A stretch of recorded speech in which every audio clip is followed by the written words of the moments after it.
start now. Straight answers, no spin, and just a couple of pints. How many fingers have I got up? About 10. So join me for Lee Anderson's Real World every Friday at 7 p.m. only on GB News. The People's Channel, Britain's news channel. More and more people are now tuning in to GB News. They shape our programmes, we try and incorporate them in our shows as much as we can. Our audience are really interactive. Our listeners, our viewers, they're growing. And that's because they tell their friends and family about what we're doing here at GB News. It feels like the depth of that connection has strengthened as well. Thank you so much for speaking to us on GB News. Come and say hello to everybody that's here from GB News. It's been an exceptional event. We've come a long way here now. Thank you, GB News! What's so unique about GB News viewers is that they really, really love our country. And they talk about us so proudly. We're on a journey together. We are here for all of Britain. We believe in this country, we believe in its people, and we believe in all of the communities who live here. That's what makes us the fearless champion of Britain.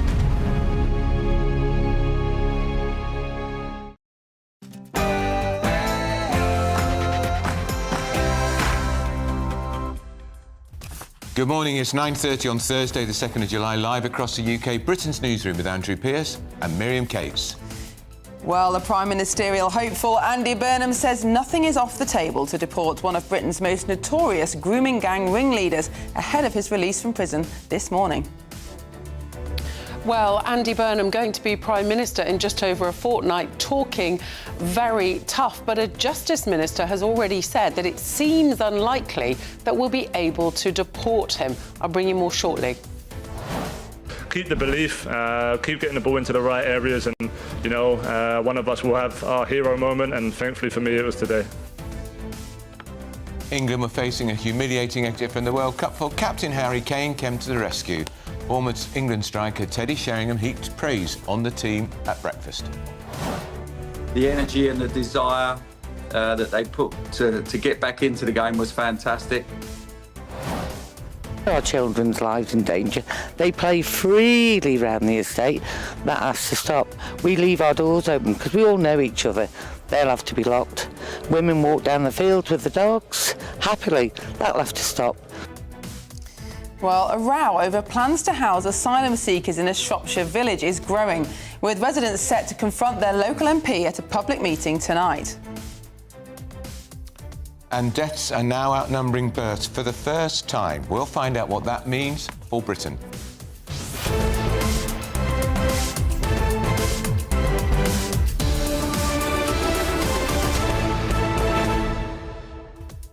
I think it's interesting how quickly Andy Burnham, who's not even Prime Minister, has responded to what I think is going to be a massive public scandal, controversy, row, Miriam, over this man, Ahmed, who's being released early from prison, the leader of a grooming gang. Why, number one, is he coming out of prison 5 years early?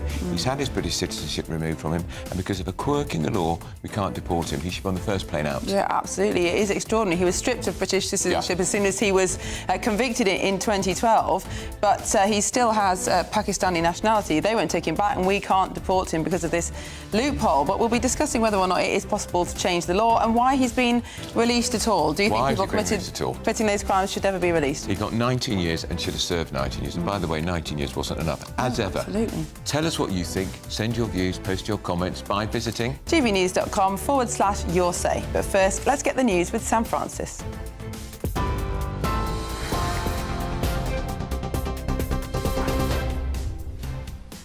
Very good morning to you. The headlines, and where do we start? Well, it has to be the football. England are through, but only just after Harry Kane spared them from a major World Cup scare against Democratic Republic of Congo.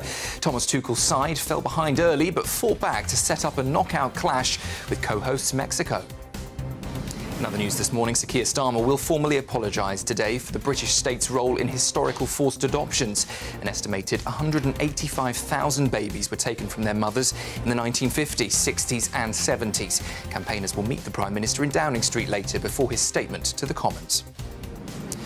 Opposition parties are demanding to know where the government will cut to fund Sir Keir Starmer's £15 billion defence spending pledge.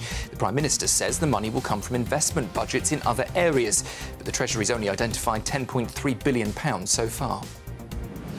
Russia has launched a major drone and missile attack on the Ukrainian capital overnight, killing at least 13 people. Ukraine says residential buildings in Kyiv were hit after President Zelensky warned Moscow was preparing for a massive attack. The Duke of Sussex and several other public figures are set to find out whether they've won their High Court cases against the Daily Mail's publisher. Prince Harry, Baroness Doreen Lawrence, Sir Elton John and David Furnish have brought claims against Associated Newspapers over alleged unlawful information gathering.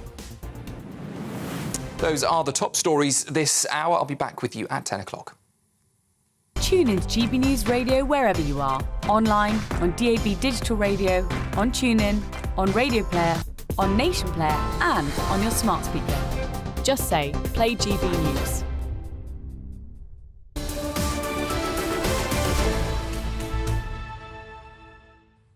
Hello, good morning and welcome. You're watching and listening to Britain's Newsroom. We're live across the United Kingdom on GB News with Andrew Pearce and Miriam Cates.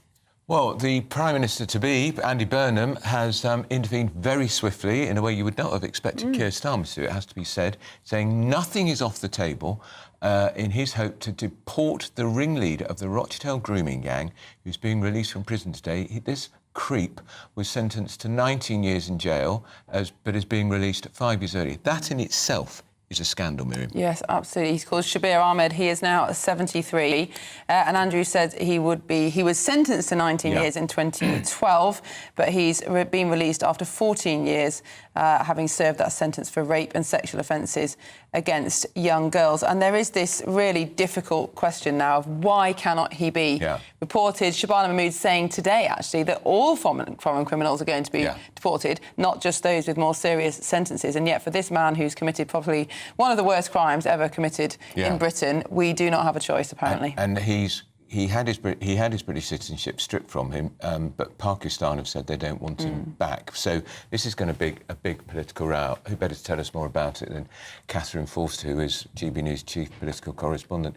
Catherine, it's going to make people's blood boil to think this man is out early and can stay here. Absolutely, because benefits and all the rest. He was the ringleader of this horrific grooming gang in Rochdale. 50 or so very vulnerable young girls underwent the most appalling abuse, and as you say, he's been let out early. Now, Andy Burnham, I think it's striking the language that he's using, because we're used to Sir Keir Starmer. Things tend to be heavily caveated, don't they? But Andy Burnham simply saying, I, like everyone, want this vile criminal out of the country. Victims must come first. Going to ask the Home and Foreign Secretaries to review all possible options. They should consider that nothing is off the table. So talking very tough, but will it happen? Because we've already had Jake Richards, a Justice Minister, saying that there's long-standing issues, quote, with our ability to deport foreign national offenders to Pakistan. And because this would be changing laws retrospectively, he says it seems unlikely.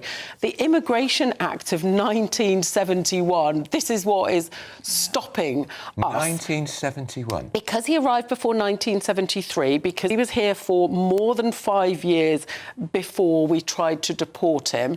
That currently means that he cannot be sent out. And yet we have a returns agreement with Pakistan that we signed in 2022, which in theory allows us to deport foreign national offenders. It doesn't really get any worse than what this guy has done to little girls.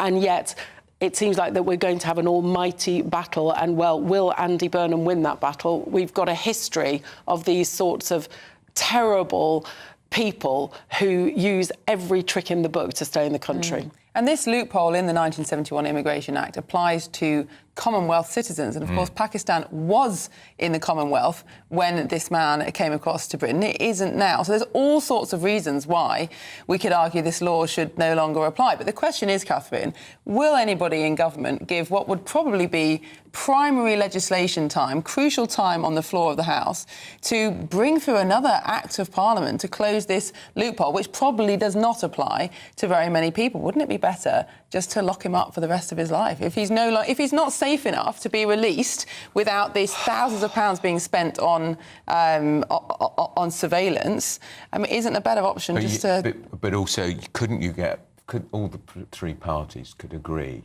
they could get this done. I think you need primary legislation. That's the problem. And it might happen, but yeah. But then again, it could get blocked in the wretched House of Lords with Yeah, the judges. true. Well, yes, and the thing is, we have a Home Secretary in Shabana Mahmood who does sound quite hardcore. She talks very tough. She's got all sorts of plans. And I was at the speech when she unveiled all these pretty strict immigration measures that she wants to bring in. But you still have the Labour Party. Many of the MPs are not with her. They're not happy about the indefinite leave to remain threshold going up to 10 years. And I remember saying to her, what's your message to your own MPs who might be queasy about you making these changes? And she said, well, go with me, or Nigel Farage walks into number 10. But the Labour Party are often very queasy about this sort of thing. Yeah, well, as I say, he's being released today. I think I'm right, Catherine, thinking he's not permitted to return to Rochdale. No, there's an exclusion zone and, he'll be closely supervised. But Maggie Oliver, of course, the grooming gang whistleblower and champion, has been speaking to victims who are terrified. Absolutely terrified that this man is still going to be walking the streets. Just because there is an exclusion zone, are we certain that he won't breach it? Well, also, do we not know whether this monster may carry on reoffending? Exactly. And we also understand that some of the victims only heard about his release on social media, which seems extraordinary. That's just appalling, isn't it? I mean, Andy Burnham is saying the victims must come first. These women will have been incredibly traumatised. Their lives will have been damaged beyond belief. And where is the duty of care to them that they find this out the same as the rest of us? We know that a lot of them were ignored. The authorities didn't believe them. They were often from broken homes. But also we know, because we've seen from countless reports, there was a unwillingness of the authorities to take action against some of these grooming gangs because some of these men were of Pakistani heritage, without a doubt. So many people in social services, in the police, in local councils looked the other way because they were worried about political correctness. They were worried about being seen as racist. But, grooming gangs, it sort of implies, somebody had an older boyfriend and they ended up having sex with him. The details, obviously, we can't talk about at this time of the morning, but reading some of the details, they are beyond what I could even have imagined what was done to some of these girls.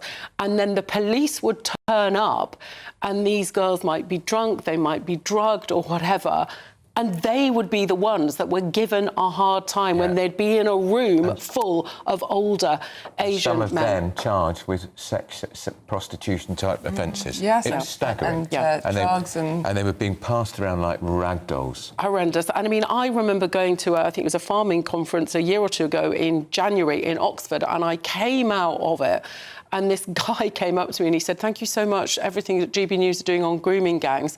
And this is something that happens and is still happening in Oxfordshire. You think of Oxford, this really posh place, and is still happening now. But, I mean, the duty of candour that the government is introducing, to say, if you know of wrongdoing, you have to. Well, I mean, let's hope that change is coming. And on Burnham, it is unusual for the Prime Minister presumptive, we know he's going to be Prime Minister in 2 weeks' time, to speak out while Keir Starmer's still in number 10. Keir Starmer may be very irritated by it, but I think it's the right thing because there's been total silence from number 10. The lawyer, who is our leader, has not spoken. No, indeed. And it does feel like the power has already moved. The Prime Minister, who's still in office, feels a bit superfluous, to be honest. It's all about Andy Burnham. What does Andy Burnham think? Does Andy Burnham know about this? But I think people will appreciate the very direct language, I want this vile criminal out of the country. Victims must come first. But will it happen? There are some difficult days ahead for the Labour Party with the statutory inquiry, aren't there? Because this inquiry will uncover all sorts of horrific wrongdoing, but probably all sorts of cover-up by police, social services, but also councillors. And these councils are in mostly Labour areas, so we can expect a lot of the councillors to have been or still be Labour politicians. It'll be interesting to see how the Labour Party deals with some of their own. Really, really difficult. And of course, many people would suspect that the Prime Minister dragged his heels on this national investigation for exactly the reason that in so many Labour areas, this was an issue. So the Labour Party, Labour councillors in particular, look like they will come out of it particularly badly. Catherine Forster, Chief Political Correspondent, thank you so much for your time this morning. We'll catch up with you later on in the show. Now, still ahead, 2 police officers who were called to the scene of 18-year-old Henry Novak's murder are now under investigation for potential gross misconduct. It'll be a relief to the family, won't it? It will, absolutely. It'll be interesting to see how that progresses. Still shocked by the footage that was circulated of his final moments. I saw it again last night, and it is chilling. And it is chilling how badly the police got it wrong. Indeed. Well, plenty more to come in the show. But next we've got your weather for your European destinations. Can't wait to get in that sea. Lovely and warm. Just like the feeling of having great travel insurance. All Clear Travel Insurance sponsors GB News Travel Destinations Forecast. The hot weather and thunderstorms across eastern areas of Europe will slowly start to ease this weekend, but still very hot for Italy and Greece through the next few days. Temperatures in the high 20s for the Canary Islands as well as Madeira through Friday. Reasonably warm across Spain and France. We can see across parts of Italy and towards Greece. Very thundery rain temperatures in the mid-30s through Friday. Perhaps a little higher than that inland, but it does become a little bit cooler through the weekend and into next week. Bye-bye. All Clear Travel Insurance sponsors GB News Travel Destinations Forecast. This is GB News, Britain's news channel.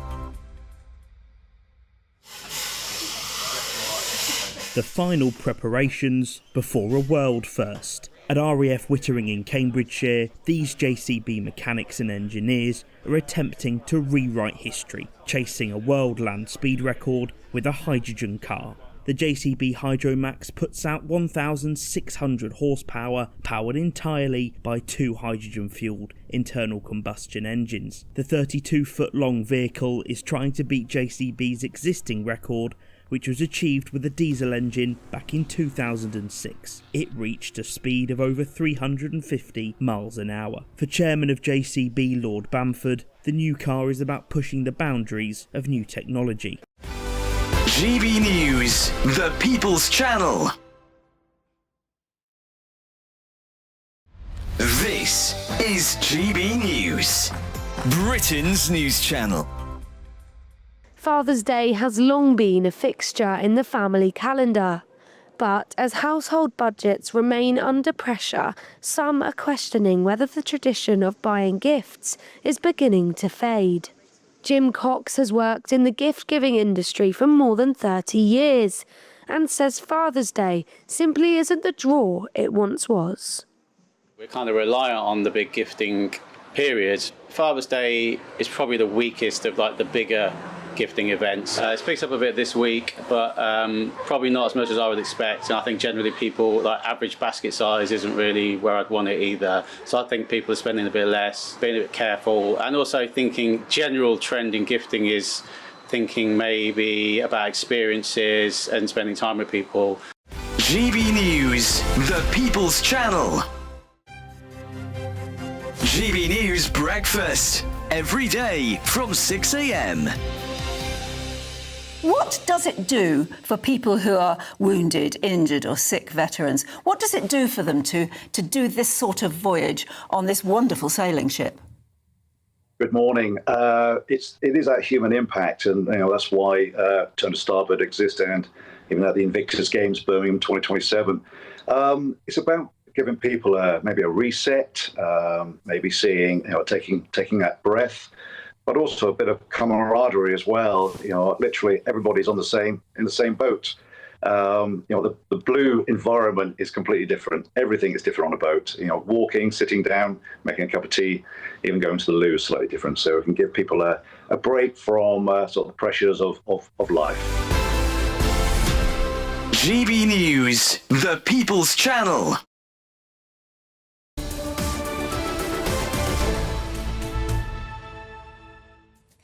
Welcome back to Britain's Newsroom even. Well, let's get more on Shabir Ahmed now. He is the ringleader of the Rochdale grooming gang who will be released from prison today. We're joined by Richard Scorer, who's the head of abuse law at Slater and Gordon, and I understand represented one of this man's victims. Mr. Scorer, good morning to you. Can I ask you, do you share my revulsion that this man is being released early in the first place? Yes, absolutely. I mean, that shouldn't happen. And, of course, people who are convicted of these serious crimes are entitled to benefit from the sentencing regime that was in place when they were sentenced. The problem is that in this category of case, we're actually moving backwards because the sentencing legislation that's been passed this year actually involves people who've committed sexual and violent crimes being released even earlier. So, we're going backwards on this. But I completely agree with you. I mean, this man should serve his full sentence. And in future, when we're dealing with this kind of case, we need to make sure that that happens. Now, we had reasonable expectation to think that this man would be deported after his sentence was served. He was a dual national. He's had British nationality stripped away from him. But we've discovered from these documents that because of the Immigration Act 1971 and because Pakistan was a Commonwealth country, he is exempt from deportation. There seems to be cross-party agreement that he should be deported. What would it take to change the law? Are we talking primary legislation? Is that likely or even possible? Well, just to say, first of all, we should never have been in this situation. We should have been anticipating Yes. what would happen. We've had 14 years to do that. That's very clear. And we should have been thinking about changing the law and making sure that that happened within that time period rather than waiting for this to happen. My understanding is that it would require primary legislation. I would hope that that could be done quickly now on a cross-party basis. Of course, it would have to be done in a watertight way because one would have to assume that he will wheel out every, human rights challenge and so forth that it's possible to make on this. So it would have to be done in a watertight way, which is why it should have been thought about earlier so that it was, could have been done correctly. But we are where we are now and we need to move quickly on this. And certainly I would hope we could do that on a cross-party basis. What does this say to our respect for this man's victims? Because some of them discovered, Mr. Scorer, that he was being released. They discovered that on social media. Now, there's a ban that he can't go to Rochdale, but what if he's living in the next town? What if they bump into him? It shows, again, a total lack of respect for those victims. Yeah, I completely agree with you. And, I remember I represented Girl A in her civil case. How old was she? How old was she at the time? I'm not going to go into. You're not allowed to say. Okay. Go back into the details at that time, and I should stress I don't speak for her now. No. Okay.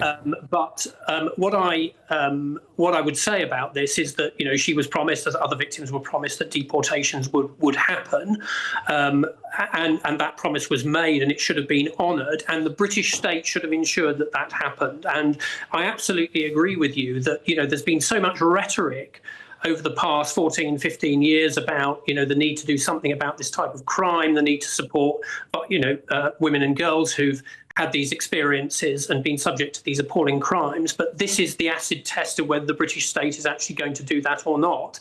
And, every sinew of the British state now needs to be directed at trying to achieve this outcome, both legally through changes in legislation in terms of the Immigration Act and politically in terms of what Pakistan can be pressured into doing. Because, of course, that is another hurdle. Even if the law was changed and we could legally deport him, we would need the Pakistani government to be willing to take him back. And they have shown a deep reluctance for other cases to accept their nationals back who've been convicted of similar crimes. Is it likely that we can expect a different outcome in this case? Well, I don't know, but we ought to be using all of the leverage that we have. I mean, I understand, for example, that the British aid budget includes aid to Pakistan. So there is leverage that we have if we want to use it. And, we have parliamentary sovereignty in this country. Parliament can pass the laws that are necessary in order to achieve this if they want to do it. I think that's the point. And it's a question, in my mind, of political will and political determination. It's not beyond the bounds of what we can do legally. It's a question of political determination to do it. Just briefly, because we're pressure time, you may have heard that Andy Burnham, who will be Prime Minister in 2 weeks' time, has intervened to say he thinks there must be a way to be found to get this terrible person off British shores as soon as possible. Yeah, and I welcome his intervention, but obviously we've got to see what that amounts to in practice. And, my experience of the Home Office over the years is that, lots of excuses are wheeled out as to why why things can't be done. We need a kind of very much a can-do attitude from the politicians here. We need to remember that we have parliamentary sovereignty here. We can change the law if politicians want to do that, and we have leverage that we can use with Pakistan if they want to do that. So it's a question, I think, of political will. It's not legally impossible. It's a question of political will. Richard Scorer, Head of Abuse Law at Slater & Gordon, thank you so much for your time and expertise this morning. It does show it's going to be difficult, and I suspect even if the Commons got together, the House of Lords could make this difficult, don't you think? Yeah, absolutely. I mean, of course he should be deported, but I just think he should never be released. No, I think so. Any of the people involved in these crimes. Plenty more coming up on Britain's Newsroom. Home Secretary Shabana Mahmood has banned asylum seekers from being in new build homes. That's all after your weather.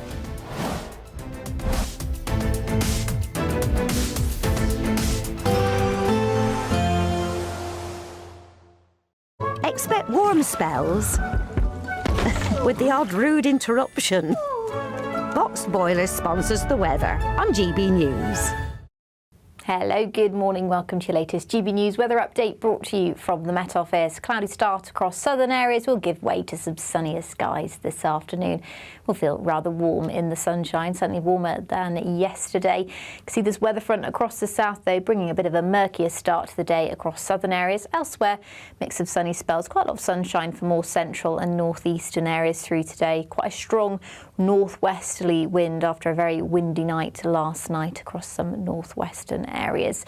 Plenty of sunshine, though, through this afternoon. Highs of 27 degrees across some southeastern areas of England, in the mid to low 20s elsewhere across England and Wales, and in the high teens across the north and west, particularly where we hold on to this brisk northwesterly wind that will be bringing a bit of a fresher feel, but as I said, not quite as windy as it was last night into this evening. We've got high pressure starting to build in, even across more northern areas for a time. Some cloud across more northwestern areas, the hills and mountains seeing more in the way of cloud, perhaps some showery rain as well.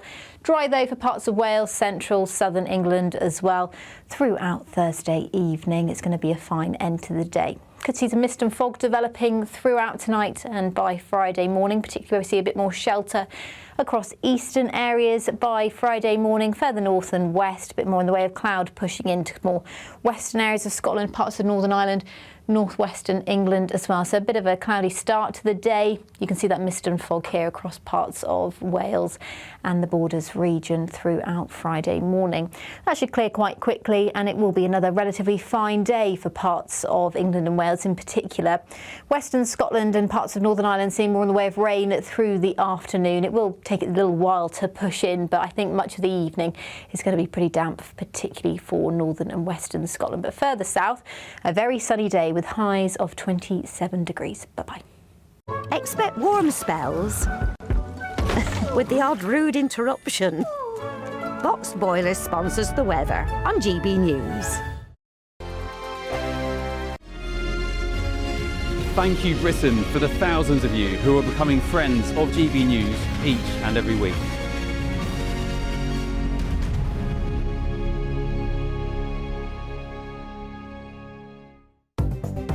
Good morning. This is the latest AI travel news from gbnews.com. On the M8 westbound, junction 27 off Slip remains closed for essential overnight roadworks. Eastbound on the M4, congestion is reported between junction 34 at Miskin and junction 33 at Capel Llanilturn. Drivers on the A57 in Stockport can expect delays due to major works affecting the A57 and A628, with road conditions likely improving after 11:15 this morning. And on the trains, East Midlands Railway is running a reduced service on intercity routes, while Great Western Railway is experiencing reduced service between Par and Newquay. For more travel news, go to gbnews.com. It's the Great British Giveaway Golden Summer Celebration. Your chance to win 2 fantastic prizes. There's an incredible £60,000 in tax-free cash. Plus, you'll also get your hands on a fine gold bar worth over £5,000. For a chance to win £60,000 in tax-free cash and a real gold bar, text GOLD to 63225. One entry costs £2.50 plus one standard network rate message. Or text BONUS to 63225. 5 entries cost £5 plus one standard network rate message. Go to gbnews.com/win. Entry starts at £2.50. Call 0903 686 3232. Calls cost £2.50 plus your network access charge. Or post your name and number to GB22 PO Box 8690 Derby DE1 9TT. UK only. Entrance must be 18 or over. Lines close at 4 p.m. on the 21st of August. This is a network giveaway. Entries will be pulled. Please check the closing time if listening or watching on demand. At the stroke of midnight, the news doesn't stop, and neither do we. Day in, day out. Forget stuffy late night TV shows. We're giving you a front row ticket to the centre of the political universe. Because breaking news doesn't wait for the morning. And neither do we. Join us for one of the most controversial and volatile times of politics in human history. A very big story. Big story over here. You won't get this anywhere else. The Late Show live at midnight, every night. Only on GB News. From the school run to the home run, watch a new show for all of Britain. He can say whatever he wants. A straight talking show where all voices are heard. And, you know, when are we going to stop talking about smashing the gangs and actually do it? With the stories that matter from every part of our country. There's a bit of a crash landing there for your Chancellor. Bold, fearless and standing up for you. That's me, Martin Daubney, 3 p.m. till 6 p.m, weekdays, here only on GB News. The People's Channel, Britain's news channel.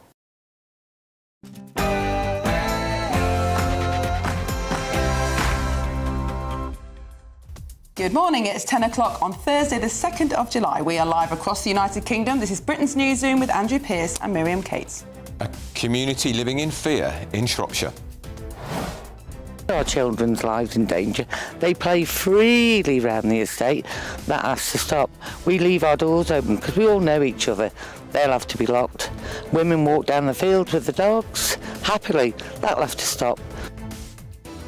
Yes, a row over plans to house asylum seekers in a Shropshire village is growing. We'll be speaking live to the local MP in just a few minutes. Andy Burnham, who will be Prime Minister in barely 2 weeks now, says nothing is off the table to deport one of Britain's most notorious grooming gang leaders ahead of his release from prison 5 years before his sentence ends this morning.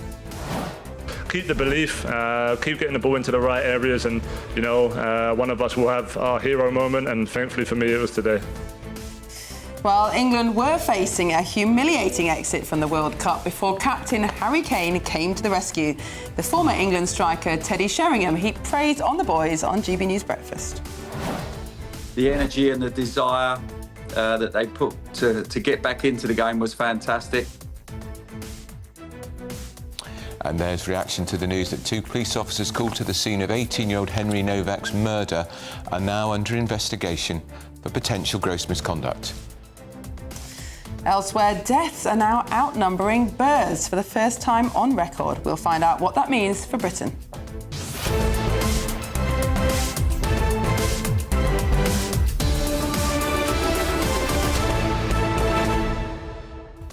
I think people may be saying, Miriam, why is it taking so long for those police officers to be formally confirmed that they're under investigation? We've all seen the footage, heard the footage, and it still chills just to hear that young man saying, I've been stabbed. I don't think so, mate. It's going to be one of the most memorable phrases of the year. Absolutely. That was what the police officer said, I don't think so, mate. And they didn't check for too long. No. I think we need to ask the question as well, had that footage not been released into the public domain with the family's permission, would those police officers have been investigated? Yeah, and would they have behaved differently if the murderer was not a person of colour? Yeah, lots of questions about police diversity training and why they are oversensitive or over-fearful of being accused of being racist. That's certainly a position in many of our institutions, not just the police. Because we know that some police have actually said you've got to treat people who are white people differently. And of course that feeds into the story about the grooming gangs that we're also talking today. Those crimes were covered up or ignored for so long because a lot of people who could have blown the whistle were worried about being seen as racist or stoking up racist riots. Big problem in this country. How did our country get to this state? What happened? How did it happen? How did the political class allow it to happen? Yeah, a very, very good question. Well, let us know what you think. Send your views and comments to gbnews.com/you'll say. But first, here's the news with Sam Francis.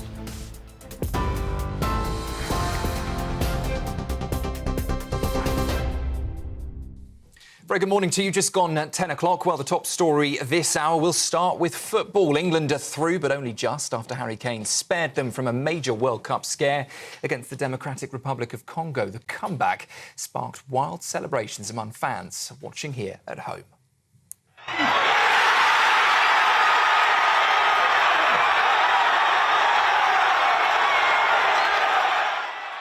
Thomas Tuchel's side fell behind to an early goal and briefly faced the prospect of crashing out, but Kane rescued England and sent them through to a clash with co-hosts Mexico. It's the first time, in fact, that England have won a World Cup match after conceding first since the 1966 final. While speaking after that match, Thomas Tuchel praised his squad's one-of-a-kind belief. Have to keep on knocking, keep believing, keep on doing what we do. We don't give in. That's what this team is about, and we just like I said, they didn't accept, and that it's so good to get this feeling on the sideline as a coach, because while you're trying to support and while you're trying to help to help and support from the sideline, you get this feeling that players are free, players are not anxious. We didn't play with fear. We played with determination, and then we just didn't accept it. In other news this morning, Andy Burnham has said nothing is off the table to deport the ringleader of the Rochdale grooming gang as he prepares to leave prison today. Shabir Ahmed is 73 and will be released after serving 14 years for rape and sexual offences against young girls. Victims have been told that Ahmed cannot be deported to Pakistan despite being stripped of his British citizenship, and they've expressed fears for their safety once he is released. This morning on GB News Breakfast, the Shadow Business Secretary Andrew Griffith joined us, and he said that Parliament should change the law to force Shabir Ahmed out of the country. We should, as a country, be using every sanction in the book to make sure that countries take people back, as well as reforming the ECHR, leaving the ECHR, reforming other aspects of human rights laws to ensure that that can absolutely happen. So nothing's off the table. The visa regime, foreign aid, trade sanctions to make countries take people back, and reforming our own laws to ensure that we have the absolute ability to deport criminals and animals like this. Sir Keir Starmer will formally apologise today for the British state's role in historical forced adoptions when thousands of unmarried mothers were pressured into giving up their babies. An estimated 185,000 babies were taken from their mothers in the 1950s, 60s and 70s. Campaigners, including mothers and adoptees, will meet the Prime Minister in Downing Street later before his statement to the Commons. The apology comes 3 years after the devolved governments in Wales and Scotland said sorry to the victims, and the Church of England has also apologised for its role. Opposition parties are demanding to know what Sir Keir Starmer will cut to fund his £15 billion defence spending pledge. The Prime Minister has said the money will come from investment budgets in other areas, including road and energy projects. But the Treasury has only identified £10.3 billion so far.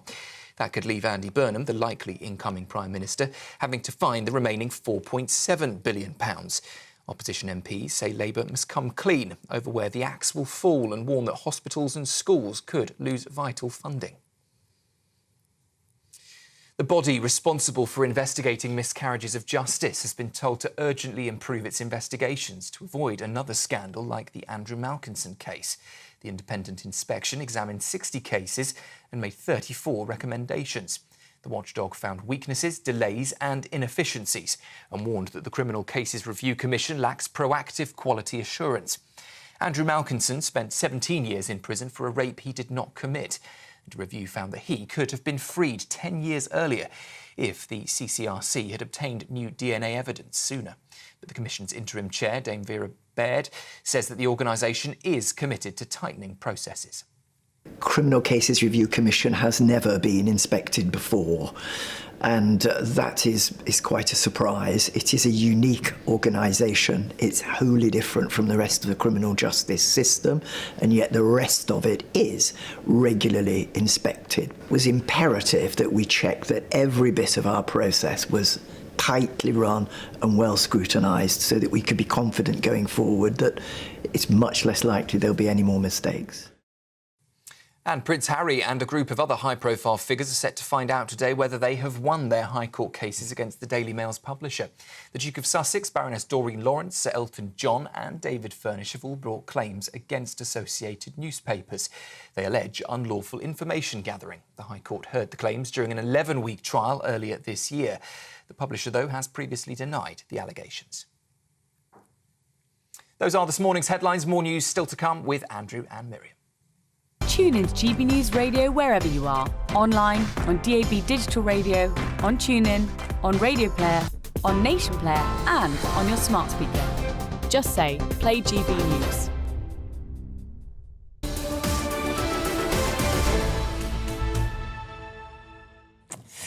Thank you, Sam. Excellent headlines, as always. It's funny how that appeared in the auto cue. Yeah, I wonder how it happened. Did it happen like magic? It's almost as if he can edit the auto cue. Yeah.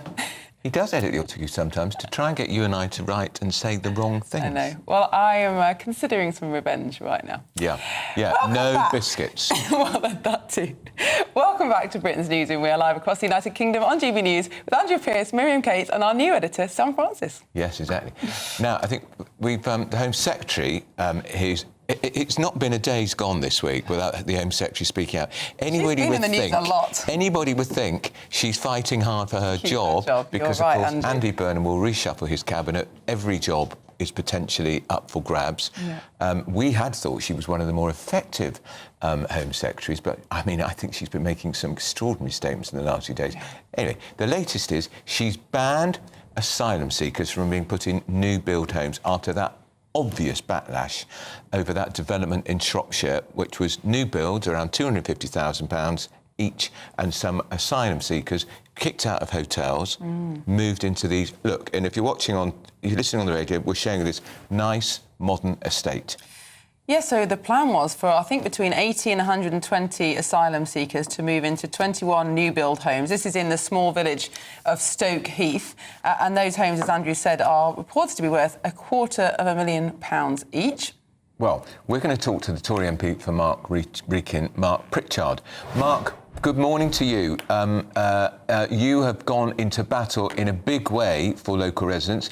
Tell us your objection, and also I wonder, how did the residents find out the asylum seekers were being moved in there? Were you told in advance by the Home Office? Well, actually, within hours of being told, I had a dilemma. Do I go public with this or not? Because, you know, there'd been no consultation and I didn't want to spook people, as it were. But in the end, I took the judgment that people had a right to know. And Mark, I'm really sorry. Unfortunately, Mark's audio was not too good there, so we're just going to have to try and sort out that connection. But yes, it's an extraordinary story, Andrew, because obviously the Home Office is trying to move asylum seekers out of hotels because they've made this commitment. Yeah. And we were talking earlier this week and last week about military bases that are being used to hold asylum seekers. There are many objections to that, but you can kind of understand the kind of mass housing element of that. But extraordinary that they're using new build homes, which I think in this instance were earmarked for local social housing, to house asylum seekers. And Mark Pritchard saying no consultation was done with anybody. he was told, assumed in secret by the Home Office. Just hours before it was going to happen. You know, governments, they've got to take the public with them. Yeah. If you're going to empty these asylum hotels, people are always going to say, where are they going? People don't know who they are, where they're from. Exactly. Why they're here. The problem is there is no good option, isn't there? They've got to go in camps. Exactly. Camps. Let's get him back. We've got Mark Pritchard back. Mark, you were just telling us a lack of consultation. Yeah, exactly. I mean, I only had a few hours' notice. and I went public because I think people had a right to know. It's clear that local constituents and residents of Stoke Heath were not consulted in advance. It's rather shocking that even the parish council were not consulted either. So, you know, this is, I mean, I've been really impressed with my constituents. I know the area well. I've been there a couple of times since this news came out. I'll be there this evening. I'm hosting a community meeting. I've been really impressed. People have not said, you know, we don't want foreigners here and all the usual sort of lines like that. They've just said, look, there may be genuine asylum seekers amongst them. They may be all genuine asylum seekers, but this is just the wrong place. It has no public services. The nearest bus stop, for example, for a bus, if you can get one, is a 30-minute walk away. There just aren't. Yeah, exactly. And by the way, the walk on some of the B roads is a bit hazardous. So it's sorry to interrupt, Mark, but that does pose other questions. Why on earth has a new estate been given planning permission with no access to public transport or community facilities or anything like that? That in itself is a scandal. Well, I think linked to planning is allegedly these homes were set aside for affordable homes for local families and local people, and that's quite right. But I think coming back to the asylum relocation, you know, up to 121 into these 21 or so houses. Yes, they are new build, but it's completely the wrong location. But I just want to pick you up, if I may, both on the Home Secretary's comments. She said that she's banning asylum seekers going to new build accommodation. Well, when I asked the asylum minister earlier this week, there was no reference to that. When I had a meeting with the Home Office, albeit online, because they weren't meeting me face to face, there was no reference to that. So I think, Andrew, you were right earlier, when there was a front page of The Sun and GB News very ably covering this story, and well done to Choppers for doing that and others. I think the Home Secretary might have thought, this is not a good look for me. There's a reshuffle coming. There's a new Prime Minister. But what my constituents want to know is she serious, and does it apply to this scheme? Does it apply to Stoke Heath? And if so, she needs to reply to a letter that I sent her yesterday. And I have a telephone call with senior Home Office officials ahead of my community meeting tonight. And they need to make it clear that no more asylum seekers will be put in to Stoke Heath. And the ones that are already there should be relocated to somewhere where it's more appropriate, where there are public services to support them. And Mark, explain to us so we know, who took the decision to put them in there in the first place? Is it the local authority? Is it the Home Office? Serco? Well, I've asked Serco to attend this evening's community meeting, basically to answer sort of these questions. Yeah. They refused. The Home Office, I've asked them. They refused yesterday. But I'm still going ahead with the meeting, not that I'll be able to answer every question, because people have a right to be heard, that I can make a note of what people are saying, although I have been obviously over the last week or so. But people have a right to know that somebody stood up in the front of the room, the local Member of Parliament and others from the Parish Council, who are going to fight for them and stand up for their rights, not just see people come along who are coming from places we don't know where. Let me be clear, we have to provide some asylum in this country for asylum seekers, genuine asylum seekers. But the British public are getting fed up of being taken for a free ride, being taken advantage of, and our generosity of spirit and our compassion being taken advantage of. And quite frankly, everybody that's written to me has been very sensible, very objective, very calm, and they've just said this is the wrong location and the wrong scale. Mm. Do you know, Mark, where these asylum seekers are from? No, but if you look at the data, many will be from Bangladesh, Iraq. I'm not suggesting that's where these particular asylum seekers that have moved in are from. I don't know, although the others that might come in. And that's the problem. This has been done in secrecy, without transparency, with minimal consultation. You mentioned Shropshire Council. I was told by Shropshire Council they only had 5 days notice. I had several hours notice. Only 5 days notice. Now, that may or may not be true, and I'm going to investigate that. Yeah. But either way, it's completely wrong, whether you're a Labour MP, a Conservative MP, all MPs should be notified well in advance so that they can meet with their constituents to hear their concerns, hear their support in some circumstances. But it's completely wrong, and it doesn't help when it's all done in secret. And what doesn't help today is the Home Secretary, her department doing one thing, moving asylum seekers in, and on the other hand, the head of a reshuffle on GB News or The Sun saying she won't allow asylum seekers going into new build homes. It is happening. It needs to stop, and the policy of the government needs to be made clear within hours, not within weeks. Mark Pritchard, MP for Wrekin, thank you so much for your time this morning. Good luck at that meeting. And good luck at tonight. that meeting, because there'll be a lot of angry people there. Now, GB News, like Mark Pritchard, are circa for comment. They're yet to respond, but we've had a statement from the Home Office, which, as you know, Miriam likes to read. New homes should never house asylum seekers. Earlier this year, the Home Secretary introduced robust processes to ensure new build sites like Stoke Heath can never be considered again. And yet that's completely at odds with what the Asylum Minister told Mark Pritchard. It is. Well, a lot of detail to establish tonight, I think. Now, some breaking news. A teenager has been arrested on suspicion of attempted murder after a 16-year-old boy sustained gunshot wounds in a shooting in Birmingham. Police said the shooting occurred in the Alum Rock area just before 5:30 p.m. yesterday. A 17-year-old is in custody. Well, we'll bring you more on that story as we hear it. Now to the World Cup. England. We won. We both got the score wrong. Did. I said 3-0. I can't remember what. I've no I only idea said 3-0 because Stephen Pound said it'd be 3-0. That's right. And didn't Brendan Cox say 3-0 to the other lot? To Congo. Fortunately, he was wrong. Although Congo did score in the opening minutes, didn't they? And it was a long time before we equalised. But England are, I should say, because I'm sure we have viewers who are not so happy about this, in Scotland, Wales and Northern Ireland. Oh, I think Scotland would wish us well. I'm sure. We are now through to the last 16, but our team did not make it easy for themselves. Harry Kane, the captain, who we both agreed was the one footballer we'd heard of, did save us from a humiliating defeat to the Democratic Republic of Congo, because we are 4th seeded in the world. They're 46th. They went behind in the 7th minute, but Kane scored twice in the last 15 minutes. They're now through to the last 32. That's going to be gruelling. Yes, I think we're against Mexico, who are apparently quite good. Yeah, quite good. And they're at home, aren't they? Yeah, and so they'll have the home crowd there, a lot of altitude problems, and this is a little fact I picked up at the spectator party last night. The stadium where the match is being held is where Maradona famously did the hand of God. Oh! How? So that's precedent. That's a grudge match for us, because that's where we were cheated out of a match at Maradona, the famous hand of God, 40 years ago in the same stadium. There we are. Well, it's got all the ingredients of a fantastic story, and we're now joined by GB News national reporter Sophie Reaper. She is at the National Football Museum. Sophie, take it away.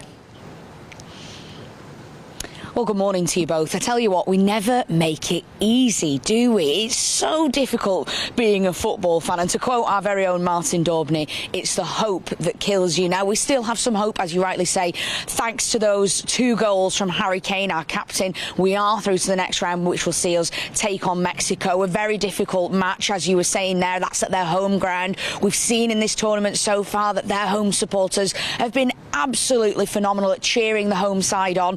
So it will be a big test for Thomas Tuchel's side. But last night it wasn't exactly convincing, was it? As you say, the Democratic Republic of Congo took the lead really early on, and then it wasn't until late on in the game that we equalised and that finally we took the win. We've been here in Manchester this morning speaking to people about what they thought of the game, and also if they think they should have a later start at work on Monday morning so that they can stay up and see England take on Mexico. Here's what they had to say.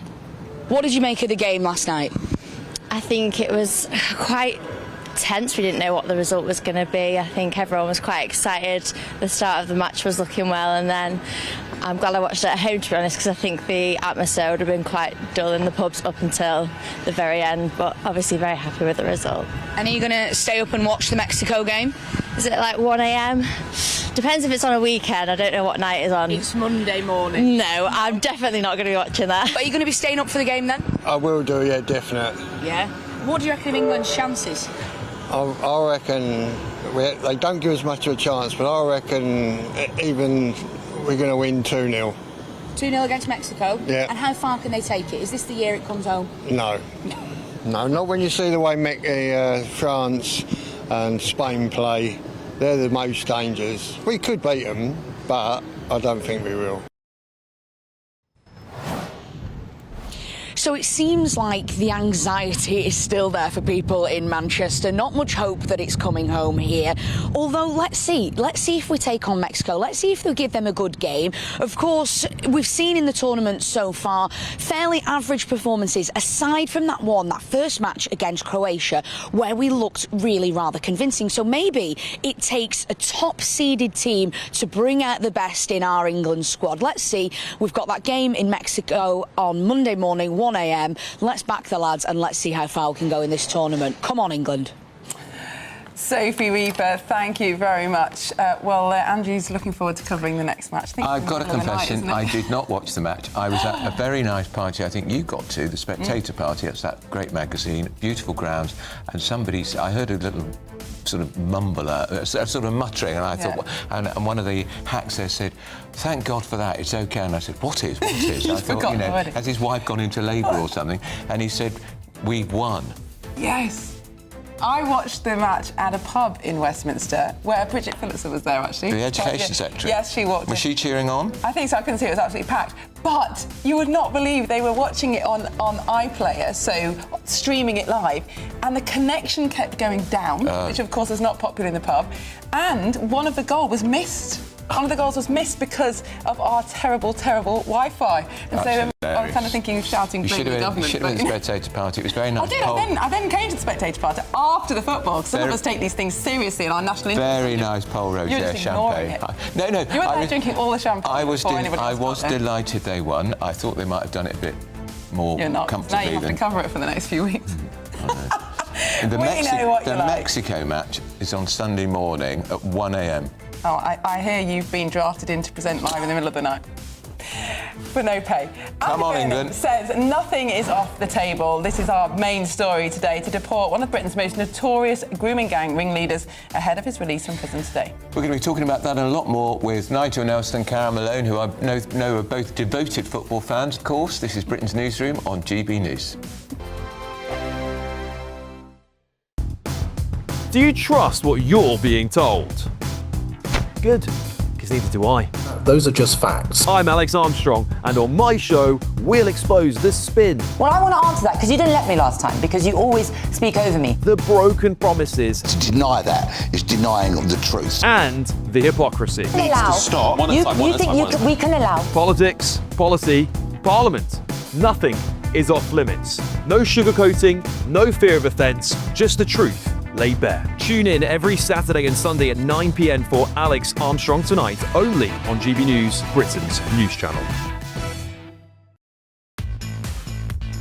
5 hosts, 5 opinions, 5 fearless debates, 5 unfiltered takes on the day's news. 5 reasons not to be anywhere else on Saturday night.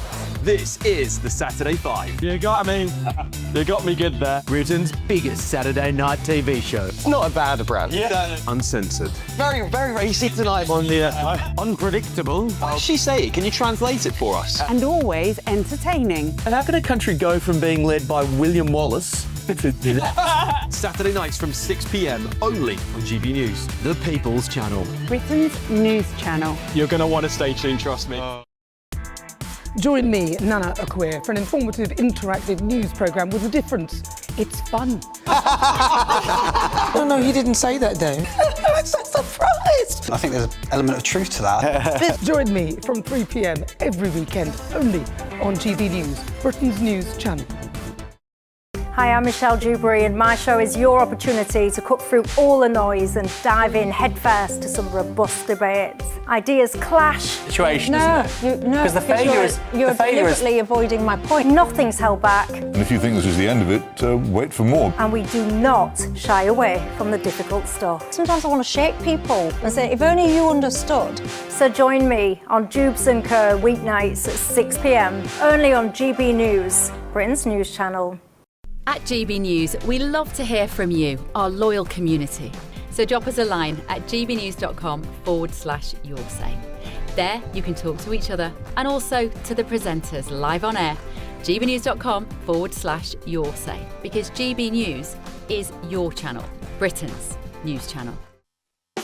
You want to know what's really going on in the corridors of power? Labour don't know what to do with you half the time, and that makes you quite lethal in the chamber. Get behind the headlines with Chopper's Political Podcast. Join me, Christopher Hope, as I sit down with the great and the good of British politics. We'll see where this ruling takes us. These are the stories shaping our nation. Chopper's Political Podcast, available now on all platforms. Listen in and stay ahead.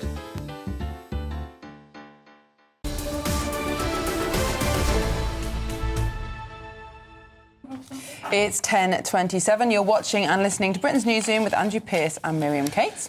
We've got the panel with us, Nigel Nelson and Carol Malone in the studio. And do you know, Malone, by the way, I've pledged to, if we get in the final, I've got to come in on an England football. Do you know the thing? I'm getting over it now. You know, my husband last night watched England. Well, of course he did. And as anyone you know, he's Bosnian, so he stayed up to do the 1 o'clock Bosnia match as well. So he was up to 5. I've left him in the house now. It's like someone hit him with a bat. He was in bed, completely out for the count.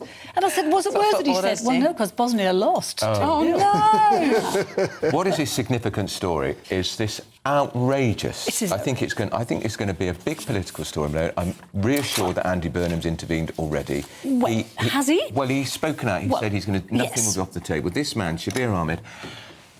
He's only served 14 years of a 19-year sentence. 22 years. 22 years. He had two concurrent, 122 and 119. You're right. That's right. And he's only stripped of him. We can't deport him. And of course we can, because we can change the law. It's a law he came under here. It was a Commonwealth law that said if you come here before 1973 and you stay for 5 consecutive years, they can't then deport you. You can't then be taken back. Now, nonsense. You know, we can change that. Yeah. And if this will do. If Burnham doesn't do this, this is going to be a big black mark on his premiership before. But if he does do it, it's very hopeful. But, you know, why? The other 2 guys who were part of his gang, they were not deported either. They're still roaming around. One of them actually has absconded from this country. I don't know where he is. But, you know...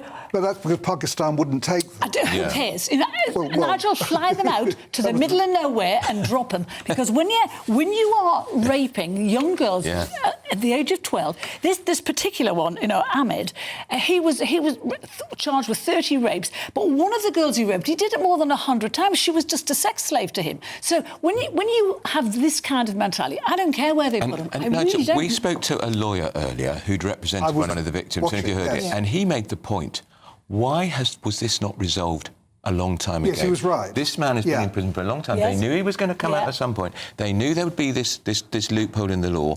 Successive governments have failed to deal with this. Yes, they have. And I mean, obviously... We shouldn't now be in this position. When that loophole turned up in the 1971 Act, we're in a different time, and no one ever thought about something like this.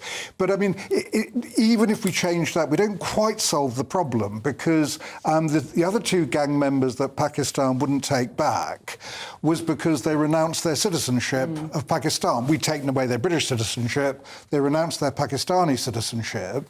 Obviously, this is something that Ahmed could do, or Pakistan could simply say, we don't want it.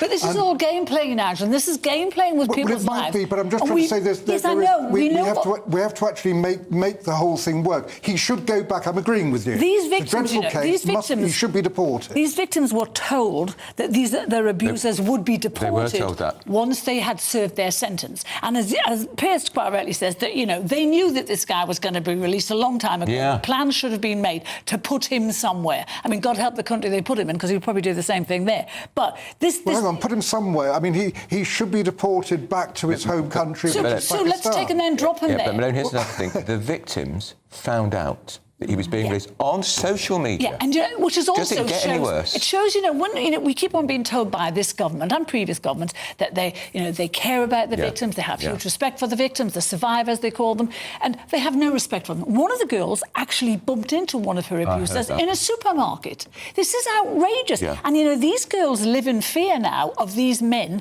turning up in their community. Now, you know, Ahmed's been told he can't go back to Rotherham or Rochdale. Which presumably then we're paying him to be Let me tell you what we're doing. Let me tell you what we're doing. How much did that cost? The Ministry of Justice is spending thousands enforcing geographical exclusion zones to stop him getting to Rochdale, tagging him and then placing him in 24/7 accommodation.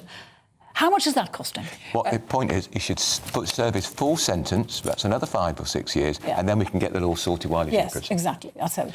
We're on pressure of time. going to the headlines with Sam Francis.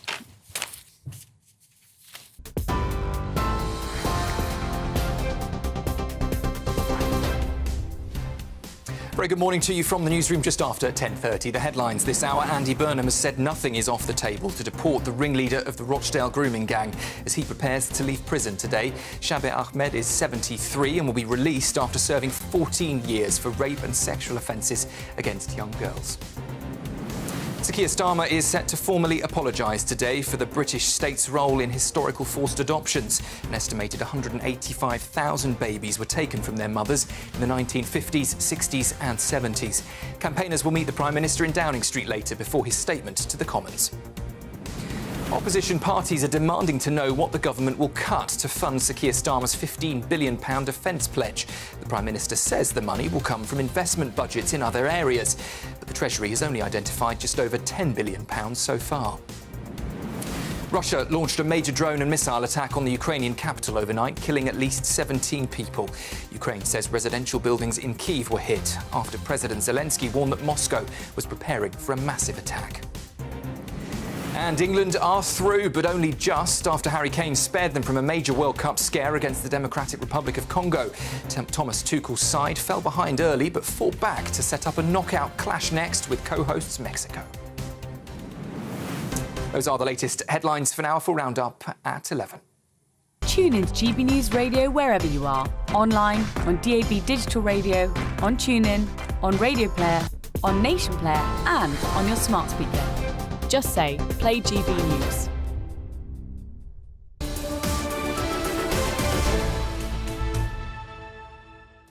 Well, coming up shortly, we're going to be joined by a former Detective Chief Inspector. He'll be reacting to the news that 2 police officers called to the scene of Henry Novak's murder are under investigation for potential gross misconduct. This is Britain's Newsroom on GB News.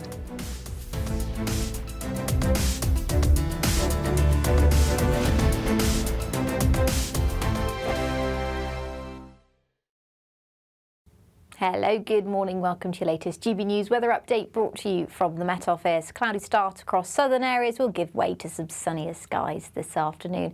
We'll feel rather warm in the sunshine, certainly warmer than yesterday. You can see this weather front across the south, though, bringing a bit of a murkier start to the day across southern areas. Elsewhere, mix of sunny spells, quite a lot of sunshine for more central and northeastern areas through today. Quite a strong northwesterly wind after a very windy night last night across some northwestern areas. Plenty of sunshine, though, through this afternoon. Highs of 27 degrees across some southeastern areas of England, in the mid to low 20s elsewhere across England and Wales, and in the high teens across the north and west, particularly where we hold on to this brisk northwesterly wind that will be bringing a bit of a fresher feel. But as I said, not quite as windy as it was last night into this evening. We've got high pressure starting to build in, even across more northern areas for a time. Some cloud across more northwestern areas, the hills and mountains seeing more in the way of cloud, perhaps some showery rain as well. Dry, though, for parts of Wales, central, southern England as well. Throughout Thursday evening, it's going to be a fine end to the day. Could see some mist and fog developing throughout tonight and by Friday morning, particularly where we see a bit more shelter across eastern areas by Friday morning. Further north and west, a bit more in the way of cloud pushing into more western areas of Scotland, parts of Northern Ireland, northwestern England as well. So a bit of a cloudy start to the day. You can see that mist and fog here across parts of Wales and the Borders region throughout Friday morning. That should clear quite quickly, and it will be another relatively fine day for parts of England and Wales in particular. Western Scotland and parts of Northern Ireland seeing more in the way of rain through the afternoon. It will take a little while to push in, but I think much of the evening is going to be pretty damp, particularly for northern and western Scotland. But further south, a very sunny day with highs of 27 degrees. Bye-bye. Thank you, Britain, for the thousands of you who are becoming friends of GB News every week. You're not only watching and listening to our programmes, you're becoming part of them too.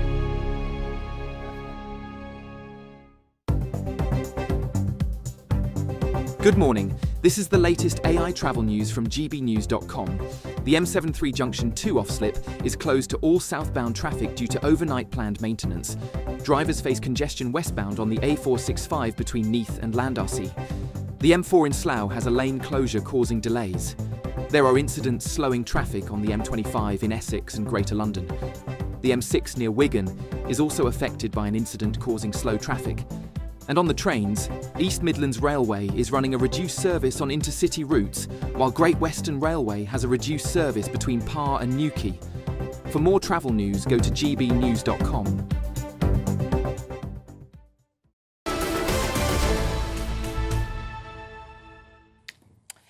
It's 23 minutes to 11. You're watching and listening to Britain's Newsroom on GB News. Well, the two police officers called to the scene of Henry Novak's murder. Remember Henry Novak, the 18-year-old, murdered in Southampton.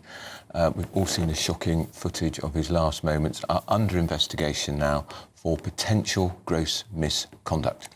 Well, those police officers did not give Henry immediate first aid and instead handcuffed him as he lay dying. We're joined by Dave McKelvey, who's a former Detective Chief Inspector. Dave, good morning to you. Morning, how are you? We're all right. Look, on this programme, we often say, as often as we can, the police do a great job most of the time. They're there for us. They walk into danger all the time. But on some occasions, it's apparent they get it hideously wrong. And anyone who's seen the footage of Henry's last moments know this was an appalling misjudgment, putting him in handcuffs while the man who stabbed him to death was not handcuffed at all, even at the police station. Yeah, I mean, you're absolutely right. The video footage is concerning. I think the thing for me is, obviously, the IOPC are going to look at this now. They're going to come to some decisions around gross misconduct. But there's a bigger piece around this, which is part of their investigation, which is, from the top down, is there an issue, particularly around the police race action plan? Is diversity and inclusion effectively impacting directly on frontline policing? We work with the police across our 42 beats day in, day out, and our own experience and my own experience with people who are, close family who are in the police. Yes, it does. Absolutely. You've got police officers out there who are scared to stop and search people, and do not arrest people. It has a direct impact. And so it's something that really needs to be looked at in detail. Well, of course, that's what the investigation will be looking at. But is it also possible that there could just be a level of incompetence in this case? In the police force, as with all institutions, there are some people who are brilliant at their job, and sadly there are some people who are less good. Could it be a case that these two isolated officers were just not fit for the job? Yeah, absolutely. Yeah, that could be the case, and that's what the investigation will find. The bottom line is there's some real basics here. If you go back to Robert Peel in 1829, he set out the Peelian principles, which are all about preserving life, protecting the public, So it's, and as a young detective, the first thing you were taught was ABC, accept nothing, believe no one, check everything. And that seems to have gone out the window in this particular case. Even though that poor, kid was sitting there saying, I've been stabbed. I think he said he'd been stabbed, he couldn't breathe 9 times, over 9 times. Yeah. Despite that, he was handcuffed. And of course, what infuriates so many people as well here is the fact that they appeared to believe everything that was said to them by the killer and his brother, who were both men of colour. And we all know about some of the police training, which manuals suggesting you do have to treat people of an ethnicity different to white people, which is not, in my view, proper policing. Certainly wouldn't fit in with those principles you were talking about with Robert Peel from 1829. No, exactly that. It's got to be policing by consent. And those guidelines, principles should guide through every operational decision that you make. It's at the moment, we keep hearing this word, two-tier policing. Yeah. And it's very hard. It's very hard, particularly as an ex-cop, to sit there when you look at some of these decisions being made and say it doesn't exist, because quite often it does. And, I talk to cops day in, day out, and, there is a palpable fear out there that if you get something wrong, you're going to get sacked. Which is why you're not getting people stopped and searched, as I say, arrested. It's having a real impact on policing. And this is a wider discussion other than what the IOPC are doing in this case. It needs to be a wider discussion across the whole of policing, because what's going on at the moment is impacting on policing across the UK. And just briefly, how long do these investigations typically take? Oh, how long's a piece of string? Okay. You know, the IOPC are notoriously slow. Right. You know, you could see those officers under investigation for 2 years, longer in some cases. You know, the firearms officers in some of the recent cases, 6-7 years. You know, it's quite Which is appalling. terrible for the officers and the public and, of course, the family of the victim. Absolutely, and this is often, you know, not seen. You know, I'm on some groups where there are cops who are subject to investigation. You would not believe the number of police officers under investigation at this time who literally, you know, are on the verge of suicide. You know, it's that serious. You know, you've taken their entire life away from them, and these investigations go on for far too long. It needs to be dealt with very quickly. There needs complete change. Certainly does. Dave McKelvey, thanks so much for joining us. That's Dave McKelvey, a former Detective Chief Inspector, and I agree with every word he said. Absolutely. Well, in a statement, the IOP said the serving of gross misconduct notices does not necessarily mean that disciplinary proceedings will follow. At the end of our investigation, we will decide whether any officers should face disciplinary proceedings.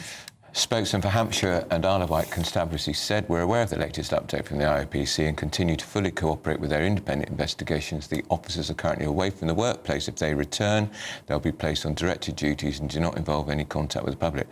So they've not been suspended. No, extraordinary. But, I mean, innocent until proven guilty, that is important as well, isn't it? Of course it is. Up next, we'll get reaction to the worrying news that deaths are outnumbering births in the UK for the first time in 50 years. But first, here's the forecast for some of that European holiday sun.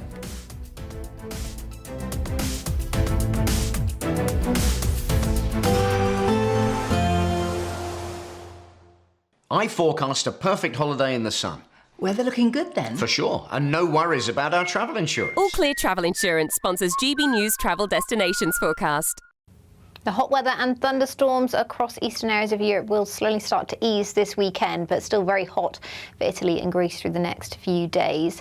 Temperatures in the high 20s for the Canary Islands as well as Madeira through Friday.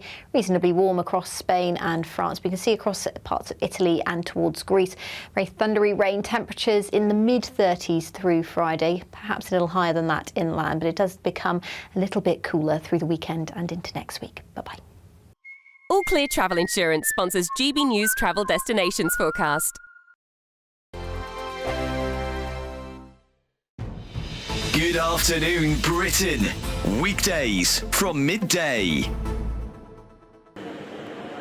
Yeah, Cameron, Miriam, it's certainly feeling hot here today, 30 degrees, and it's only going to get hotter, of course, across the country. Many people feeling the heat as well. Those red weather warnings for extreme heat in place, saying that this heat could even cause a risk to life, urging people to take precautions. But spare a thought for people working in this heat, particularly those in kitchens. We can't come to the beach without a fish and chip shop. This is the Modern World Fish and Chip Shop in Brighton, and Ibram runs it. Ibram, just how hot is it inside your kitchen today? It's an absolute scorcher, actually. It's okay. We're just about coping. We're taking precautions. We reduced one fry from 2 fries. We're down to 1. There's not much sales in food at the moment. It's mostly people trying to keep hydrated. Waters, soft drinks, ice creams, beers. GB News, the People's Channel. GB News Breakfast, every day from 6 a.m. And the reason why Alex's head is a little bit sore this morning is because we are Trick Award winners. Yes. Again. For the 4th year in a row. We're absolutely delighted, aren't we? We're buzzing with this. We are. And, yeah, I need some more sleep. Listen to that voice. You sound like Orson Welles. Is that a good thing or a bad thing? Hey, everybody. Got a very Alex went sultry voice today. Yeah, you sound good. You sound good. Okay, But you went for celebratory drinks last night, didn't you? Yeah, you could put it that way. Yeah. You could put it celebratory How's the drinks. head this morning? Yeah, I think that the hangover's coming. Let's put it that way. Hangover is still due. Oh, there you are. Look, there we look. are. GB News Breakfast winner. So it was in the news category yesterday, and we are absolutely delighted that you chose us because it is voted for by you. GB News, the People's Channel. GB News Breakfast, every day from 6 a.m. Well, that is the question. Good morning to you both. It is very hot. Right now it's 25 degrees. Ordinarily this might be this temperature about midday, but no, it's 8 o'clock in the morning. It's 25 degrees and temperatures set to soar throughout the day into the mid-30s. If it gets higher than 35.1 degree today, then today will be the hottest day of the year. Many people forecasting that we could reach that threshold today. So that's one to look out for. But as you can see, many people keeping cool today. Somebody's here in the water. We've got people out to sea swimming as well, and many on the shoreline enjoying this hot weather, including John here. I can speak to now. John, thanks for joining us this morning on GB News. Have you been in the sea yet? How are you keeping cool? Yeah, I went in the sea. We were down about 7 o'clock this morning. Literally dived straight in. GB News, the People's Channel.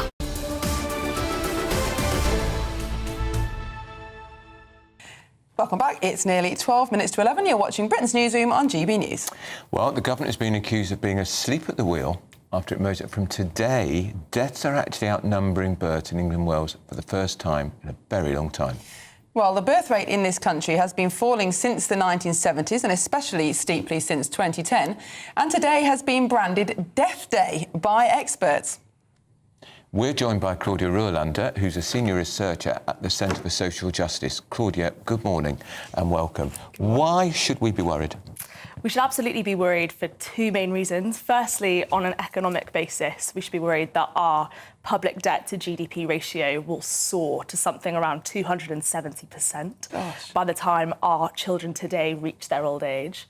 And we should also be worried. And why would that happen? It would happen because we're socialising the cost of a working age population reaching retirement and fewer children coming into working age themselves. Right. And we should also be worried for women themselves. We repeatedly see that women actually want something around 2.3 children, and yet we're currently seeing them have around 1.39. That's our current fertility rate this year. So we should absolutely be worried that women aren't having the size families that they want and the family lifestyle that they want. I think sometimes people think that children are a burden because certainly for the first 16 or 18 years of life, they're not contributing economically as such. But do you think that is a mistake to see children as just a drain on the state? Yeah, absolutely. I think children are an absolute joy and a real adventure for parents as well.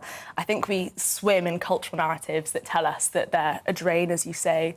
But children are far more than just their economic value. They are a real joy for society and a real joy for parents, and we should be seeing them as an aspiration. What's changed? Why are we having fewer children? Why do women not want them? Is it economics, career, combination of both? I think it's definitely a combination of both. I think it's in some ways never been more costly to have children. Some charities are saying it's around £260,000 to have a children up until they're 18. We also don't recognise them in the tax system, which makes us an international outlier. But I also think we're seeing women not find the men that they necessarily want to do this with. We're seeing family formation rates actually go down, so women aren't finding their real life partner that they want to embark on this adventure with. And we're also just seeing people prioritise other things, whether that be career, travel, and seeing children as kind of a barrier to opportunity as opposed to a door to opportunity. We should say that in most of the Western world, and in fact, actually beyond the Western world, this is a problem. There are a few nations who've managed to buck the trend. Israel is one of them, also Mongolia and Kazakhstan, and actually Georgia to some extent. And what you notice in those countries is they have what experts call a very pro-natal culture. In other words, they really celebrate children and motherhood, almost kind of quite ostentatiously. Yeah. That doesn't sound very British, but is there something in there? Could we change our culture to make motherhood much higher status, for example? I mean, I would absolutely love to see us actually value motherhood and fatherhood and see it as a really wonderful chapter of life. I think you're right, we don't do that in this country. I think that's in large part because people don't talk about it in that positive sense. As you were saying before, people talk about it as a real drain as opposed to a real joy. I went to a Catholic comprehensive, and I remember we were all asked what we wanted to do in one of those dreary career lessons, and one girl said, "I want to be a mother." And the careers teacher laughed. That was in the 1970s. And a Catholic school said, yeah, but you need a job as well. She said, I want to get married and have children. And I can still remember her name. She's a very nice Irish girl. But she was mocked. And I think that was more about 75, something like that. Isn't that terrible? It's absolutely. And I'm sure that's got worse. Yeah. And I think we should, I mean, in job interviews, for example, we say, what's your 5-year plan, your 10-year plan? No one ever really brings in family life into those career aspirations. No, because they think that will scare off an employer. 100%.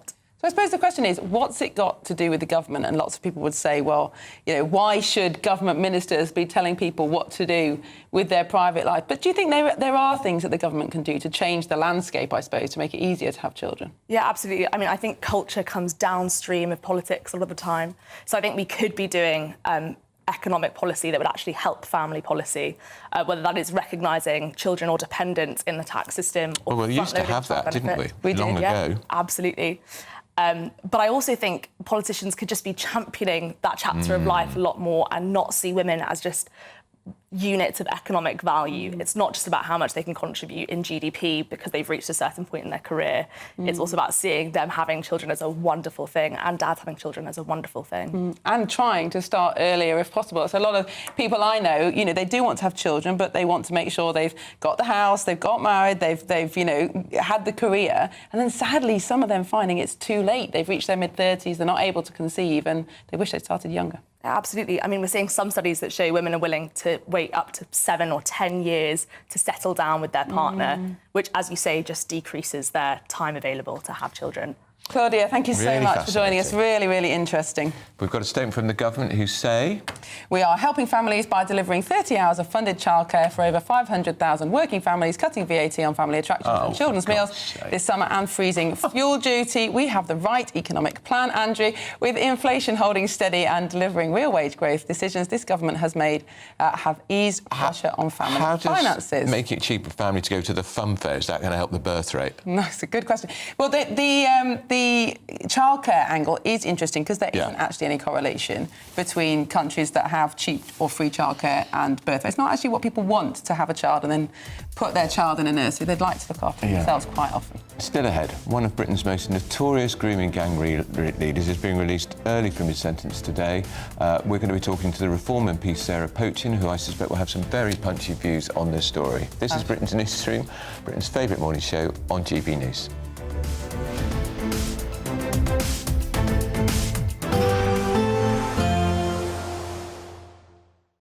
Today, clouds overhead, total zen within.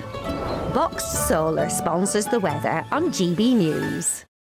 Hello, welcome to your latest weather update from the Met Office here on GB News. A fine day out there for most, sunny spells around, quite windy, particularly in the northeast, and the warmest weather across the southeast of England. We started across the south of this weather front, quite a grey, murky start, particularly in the southwest of England. The mist and low cloud clearing away as that front pulls away to the south, taking the outbreaks of rain and drizzle with it. So brightening skies across the south, bit of cloud further north and west, some showers certainly in western Scotland. Quite breezy from northern England across Northern Ireland and Scotland, the strongest winds across the far northeast. Really quite a windy day from Aberdeenshire up to the Northern Isles. Quite wet in Shetland as well. Temperatures close to or above average.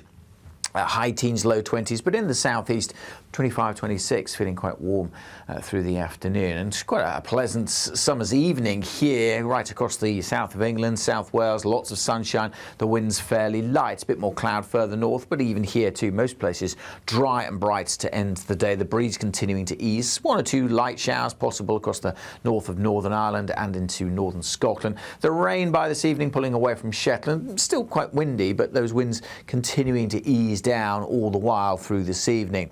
Most places then will have a dry evening leading into a dry night and a clear night as well. Some cloud at times drifting into western Scotland, 1 or 2 showers possible here, but as I say, most places will stay dry. Quite a fresh, quite a comfortable night. Temperatures dipping down to 10 to 13 Celsius in most towns and cities, perhaps a little higher in the bigger cities across the south. On to Friday, and again for most places fine, with some hazy sunshine, certainly for most of England and Wales. A bit more cloud in western Scotland, 1 or 2 showers. After a dry start with some brightness, we'll see the cloud thickening in Northern Ireland with outbreaks of rain trickling in here through the course of the afternoon. Temperature-wise, starting to notch up a little bit over the next few days. Today, clouds overhead, total zen within. Boxed Solar sponsors the weather on GB News. We're celebrating a golden summer with a terrific two-part Great British giveaway. First, you could win a sensational £60,000 in tax-free cash. And that's not all, as you'll also win our most precious prize to date, a fine gold bar worth over £5,000. For a chance to win, text GOLD to 63225. One entry costs £2.50 plus one standard network rate message. Or text BONUS to 63225. 5 entries cost £5 plus one standard network rate message. Go to gbnews.com/win. Entry start at £2.50. Call 0903 686 3232. Calls cost £2.50 plus your network access charge. Or post your name and number to GB22 PO Box 8690 Derby DE1 9TT. UK only. Entrance must be 18 or over. Lines close at 4 p.m. on the 21st of August. This is a network giveaway. Entries will be pulled. Please check the closing time if listening or watching on demand. Good luck. Some people enjoy lazy Sunday mornings, but not me. What's the truth of the matter? So that's a very live question. Would you support him if he waters down these plans? Before the spin sets in, I'll be getting to the truth. This is personal. No soft questions, no easy answers. It's one thing if the state has rules in this country. It's another thing whether the police and others actually police them. Setting the agenda and holding those in power to account. You can't really blame her if the system is set up this way. You will not want to miss it, trust me. The Camilla Tominey Show, Sundays from 9:30, only on GB News. Bold. They are under no illusion. Ray. Are you a human trafficker? Boundless.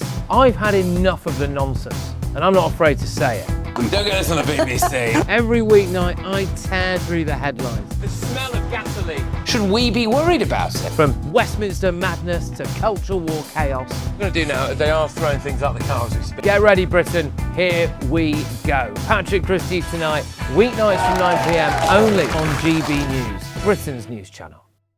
As soon as it hits 11 and the headlines come in, Late Edition brings you the breaking news from all the front pages. Because the news is going to happen. So get a head start today. Patrick Christie's tonight, Late Edition. Alex Armstrong tonight, Late Edition. From 11 o'clock every night. Only on GB News, the People's Channel, Britain's news channel.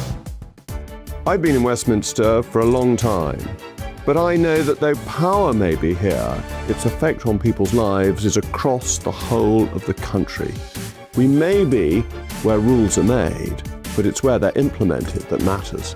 Join me, Jacob Rees-Mogg, for forthright and frank discussion on where Britain has come from, where it's going, and where it will end up. That's State of the Nation, Monday to Thursday, 8 to 9 o'clock. Vox Populi, Vox Dei.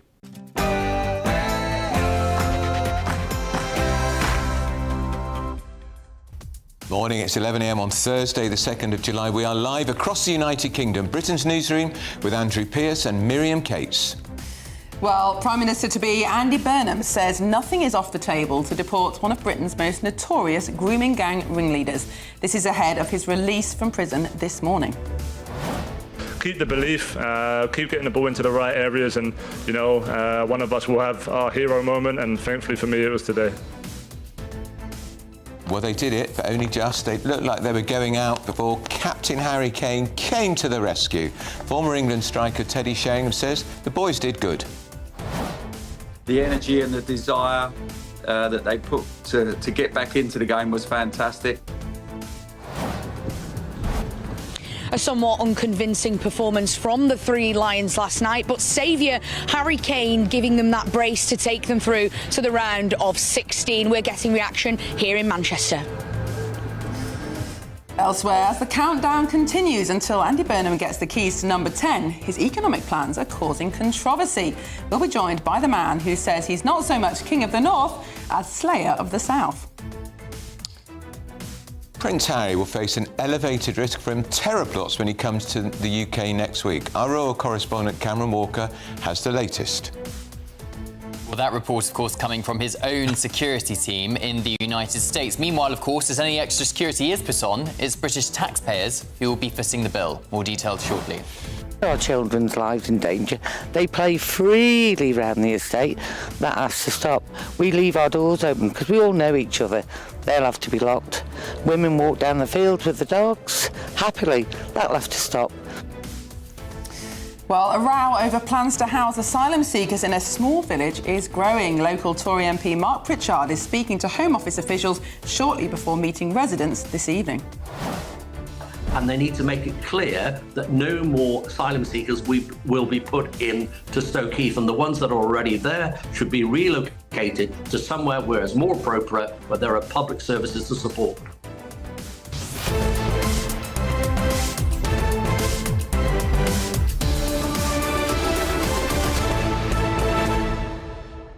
This Home Secretary's got to get a grip of this. That local council was given 5 days' notice that 120 asylum seekers are moving into a smart new estate. The nearest bus stop 30 minutes away. Yeah. So they're going to be stranded there, and local people don't know who they are, where they're from. This is the problem with not being able to hold asylum seekers securely in detention centres, because it means that they have to find places in the community, and then you have all these questions about security, about entertainment, all these other things. It just seems to be an unsolvable problem, Andrew, until we change the law, and this current government is not willing to do that. And what we do is, they arrive, we kick them out, because they shouldn't be here in the first place. Well, that's the only deterrent, isn't it? We need to stop the flow, and the only way to do that is to make it clear that you can't stay. Well, the opposite is happening right now. And the mild good weather, they'll be flooding across the channel in their hundreds. As ever, tell us what you think, send your views, post your comments by visiting gbnews.com/your say. But first, here's the news with our favourite news presenter, Sam Francis.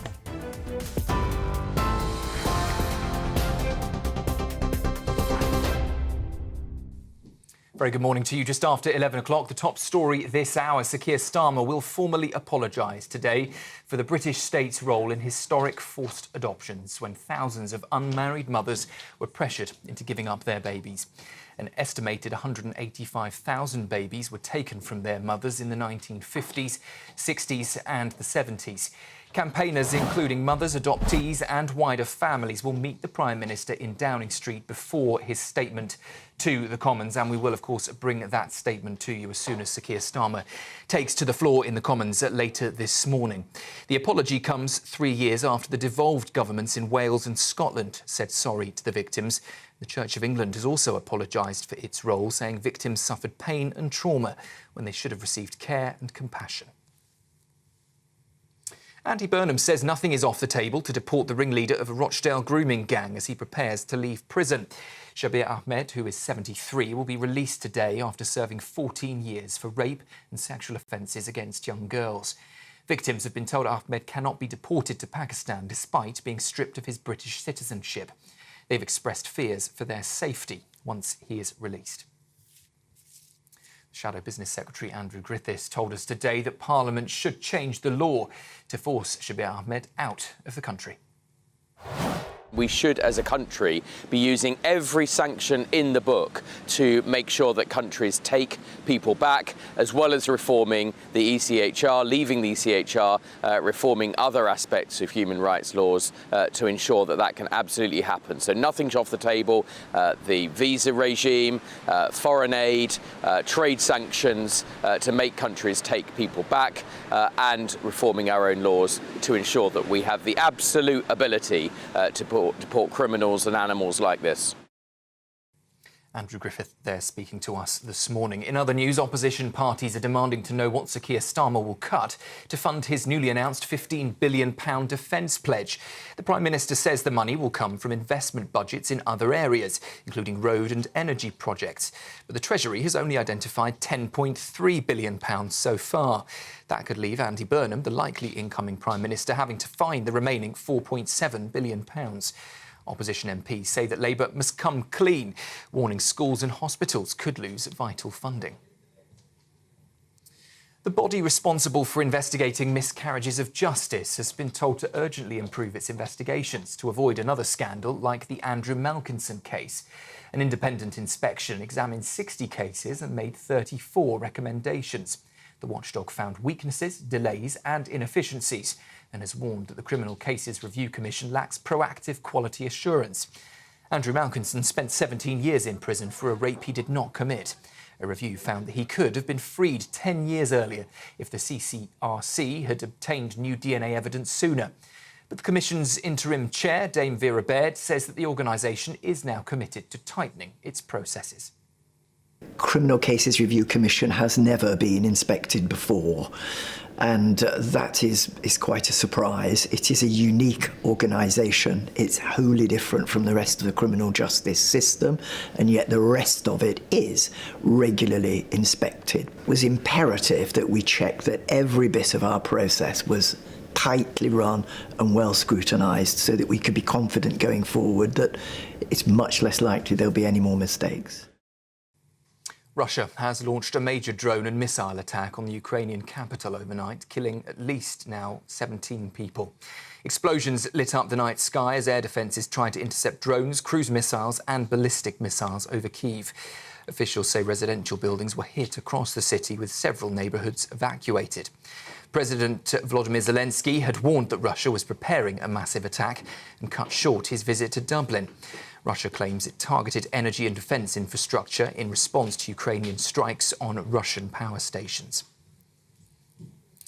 And England are through, but only just, after Harry Kane spared them from a major World Cup scare against the Democratic Republic of Congo. The comeback sparked wild celebrations among fans in Brighton here, watching from home.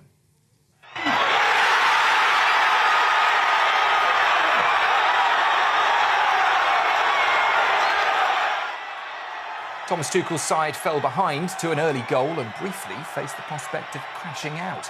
But Kane's rescue came and sent them through to a clash with co-hosts Mexico. It is, in fact, the first time that England have won a World Cup match after conceding first since the 1966 final. Speaking after the match, Thomas Tuchel praised his squad's one-of-a-kind belief. Have to keep on knocking, keep believing, keep on doing what we do. We don't give in. That's what this team is about, and we just like I said, they didn't accept, and it's so good to get this feeling on the sideline as a coach, because while you're trying to support and while you're trying to help to help and support from the sideline, you get this feeling that players are free, players are not anxious. We didn't play with fear. We played with determination, and then we just didn't accept it. Those are the latest headlines for now. More news in half an hour. Next, though, let's take a look at the markets. Taking the ups and downs in our stride. Stilts Home Lifts sponsors the GB News Finance Report. Just coming up to 10 minutes past 11, the markets for you. The pound will buy $1.3342 and €1.1689. The price of gold, £3,049 per ounce. And the FTSE 100 is currently trading 10,530 points. GB News Finance Report, brought to you by Stilts Home Lifts.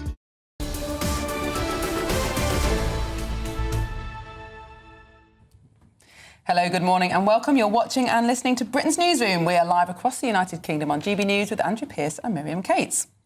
Well, Andy Burnham, quick off the mark, the future Prime Minister. Nothing is off the table, he says, in his wish to deport the disgusting ringleader of the Rochdale grooming gang, who's been released early from prison today, even though he's got years left of his sentence to serve.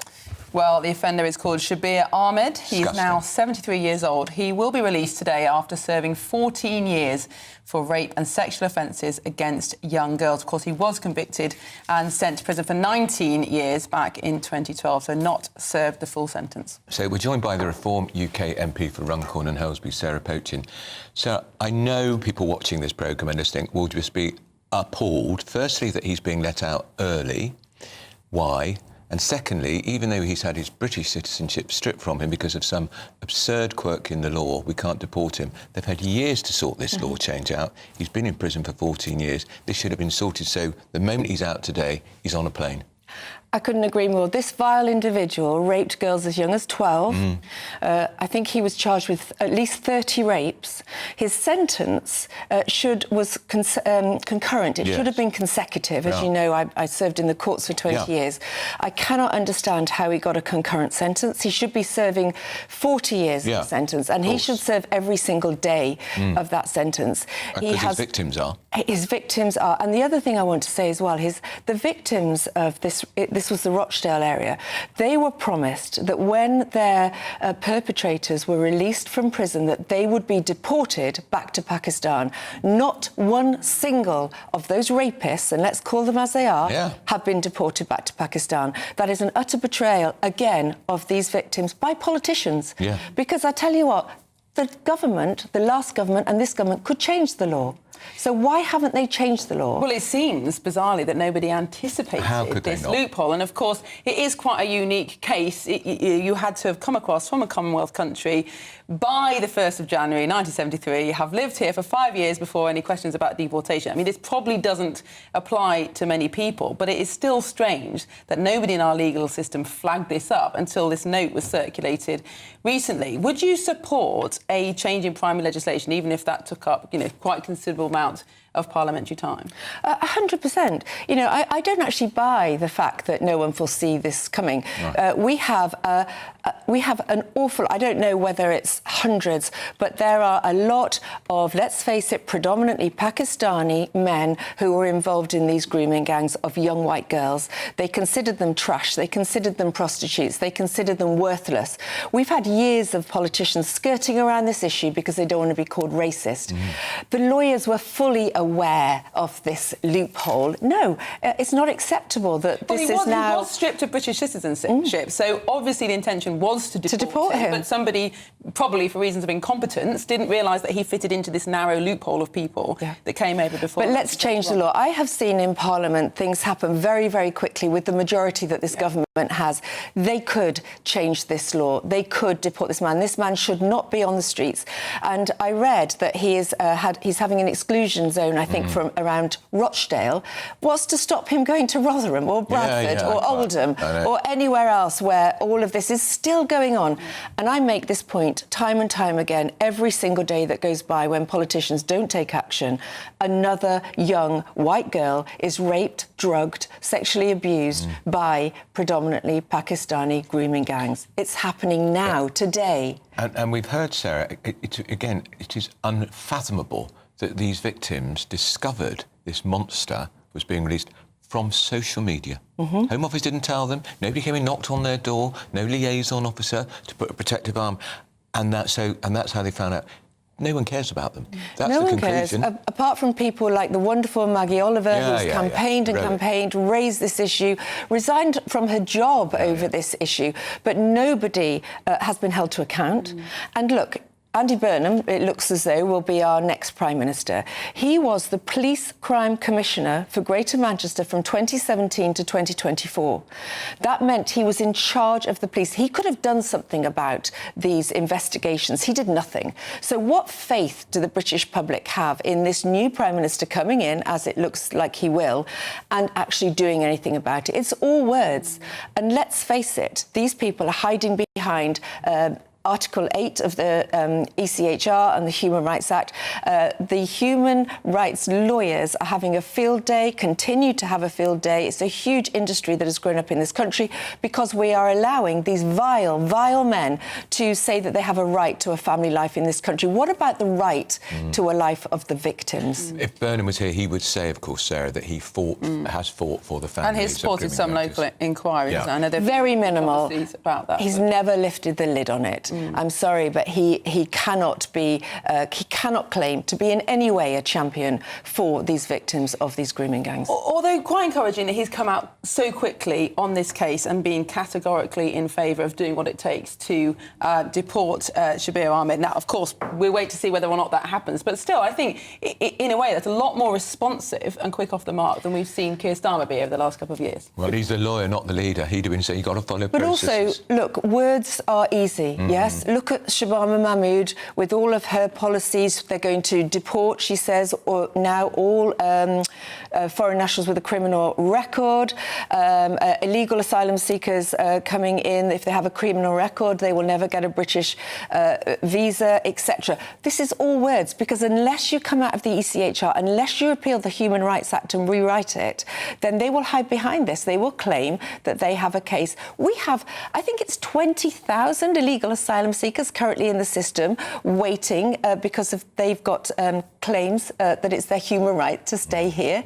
That is utterly not acceptable. So, look, whether it's Andy Burnham, Shabama Mahmood, sadly lacking from Keir Starmer, I agree, but all of this rhetoric is meaningless without action. And do you know what? These victims of these grooming gangs, they deserve more. Well, one action we do have, of course, now is finally this public inquiry. And we heard last week from the chair that they're going to start investigating in London, particularly, which is very encouraging because, of course, that's an area where it has been denied. Yeah. Exactly. Sadiq Khan. Yeah, exactly. Now, of course, they probably, sadly, will uncover that these crimes are continuing, as well as the people who actually perpetrated these crimes. Do you also think there should be criminal offences for people in positions of authority, social workers, counsellors, police, who knew about the abuse and did nothing? 100%. There are people in these positions, trusted positions, which these victims tried to talk to, that went to, and they were ignored. So, yes, we need to hold the police to account. We need to hold social workers to account. Councils that knew this was going on, council leaders that did nothing about what was happening on their patch. It's an absolute disgrace. Who are victims meant to turn to? There was nobody for them. Some of those little girls, that's all they were criminalised by the police who regarded them as the offenders. Well, that's the other thing, of course, because some of them were forced to take drugs, were injected with drugs. They then became drug addicts and they have been charged and have criminal records. And none of those records have been wiped. It's an absolute disgrace. They were children, they were young girls. You know, I'm a parent. How awful that nobody has stood up for these victims, apart from, as I say, campaigners like Maggie Oliver. But still nothing has happened. Politicians should be utterly ashamed of themselves. I agree with you. Sarah Pochin, Reform MP, thank you so much for joining us on Britain's Newsroom. Now, changes pace. You may have realised there's a World Cup going on at the moment, and we are now through to the last 16, but apparently we didn't make it very easy. Well, England's captain, Harry Kane, saved his side from a humiliating defeat to the Democratic Republic of Congo. After England went behind in just the 7th minute, Kane scored twice in the last 15 minutes, and England are through the round of 22 by 2-1. Going to face Mexico in the last 16. We're now joined by GBNews national reporter Sophie Reaper, who's at the National Football Museum in Manchester. That was great, Sarah. Well, very good morning to you both. Yes, here it is behind us, the National Football Museum, where some of the shirts of England's absolute best ever players, the likes of Sir Bobby Robson, the likes of Gary Lineker, Alan Shearer, their shirts are all hanging up inside this historic building here behind me. Historic in the football sense, I should say, of course. But what we want to know is, are there going to be any shirts in there in the coming years of that current squad?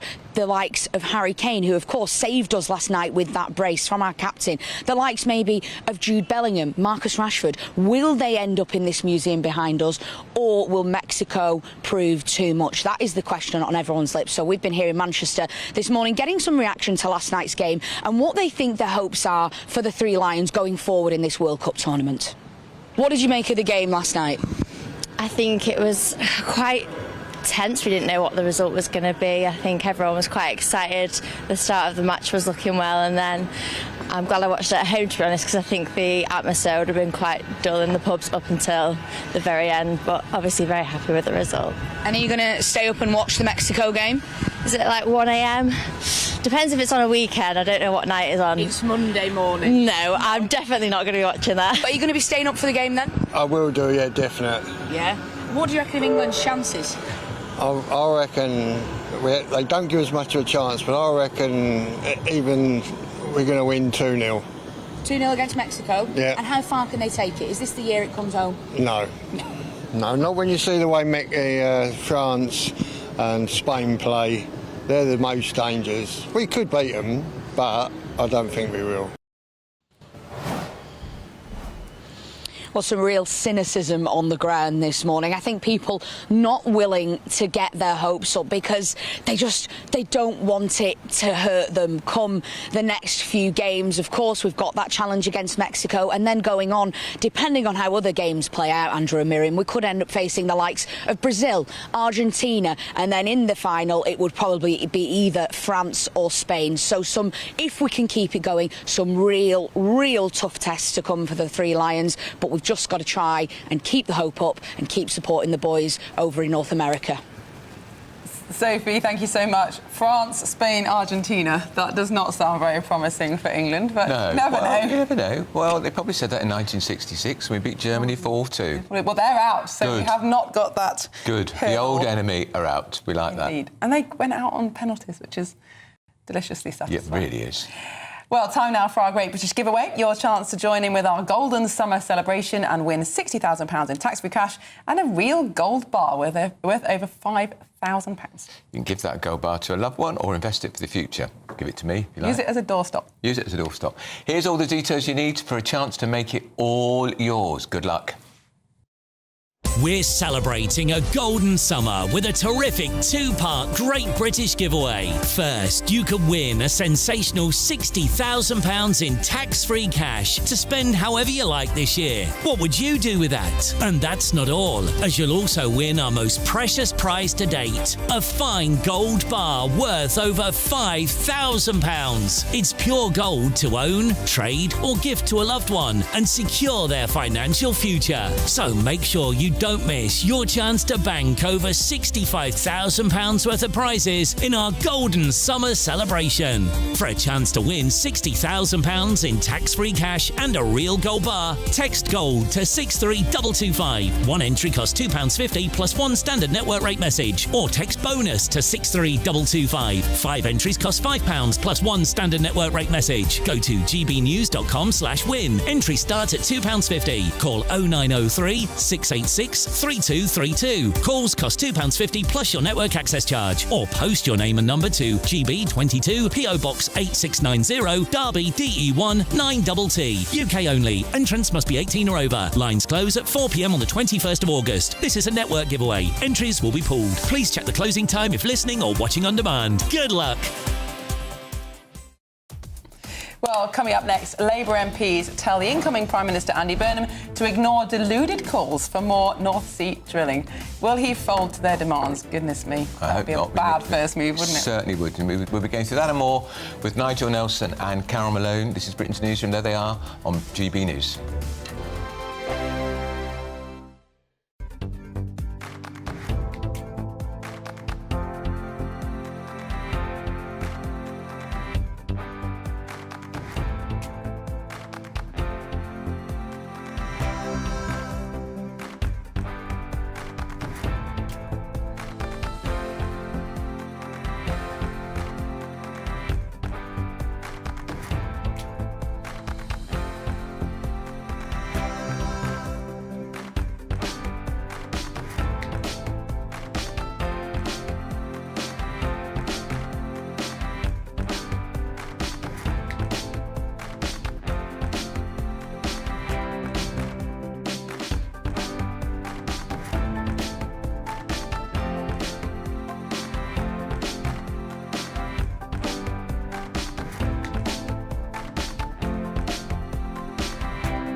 From the school run to the home run, watch a new show for all of Britain. He can say whatever he wants. A straight-talking show where all voices are heard.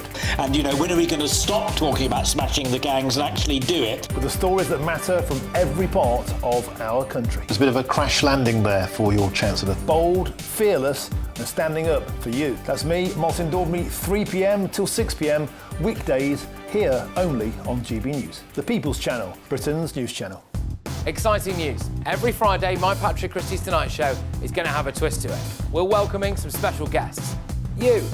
That's right, on Fridays I'm going to be doing my show in front of a live studio audience, because this show is about you and what you have to say. It's going to be the same big debates, same big topics, same big opinions, but every Friday night at 9 p.m. you are invited to come on down to Patrick Christie's Tonight to be a part of the action.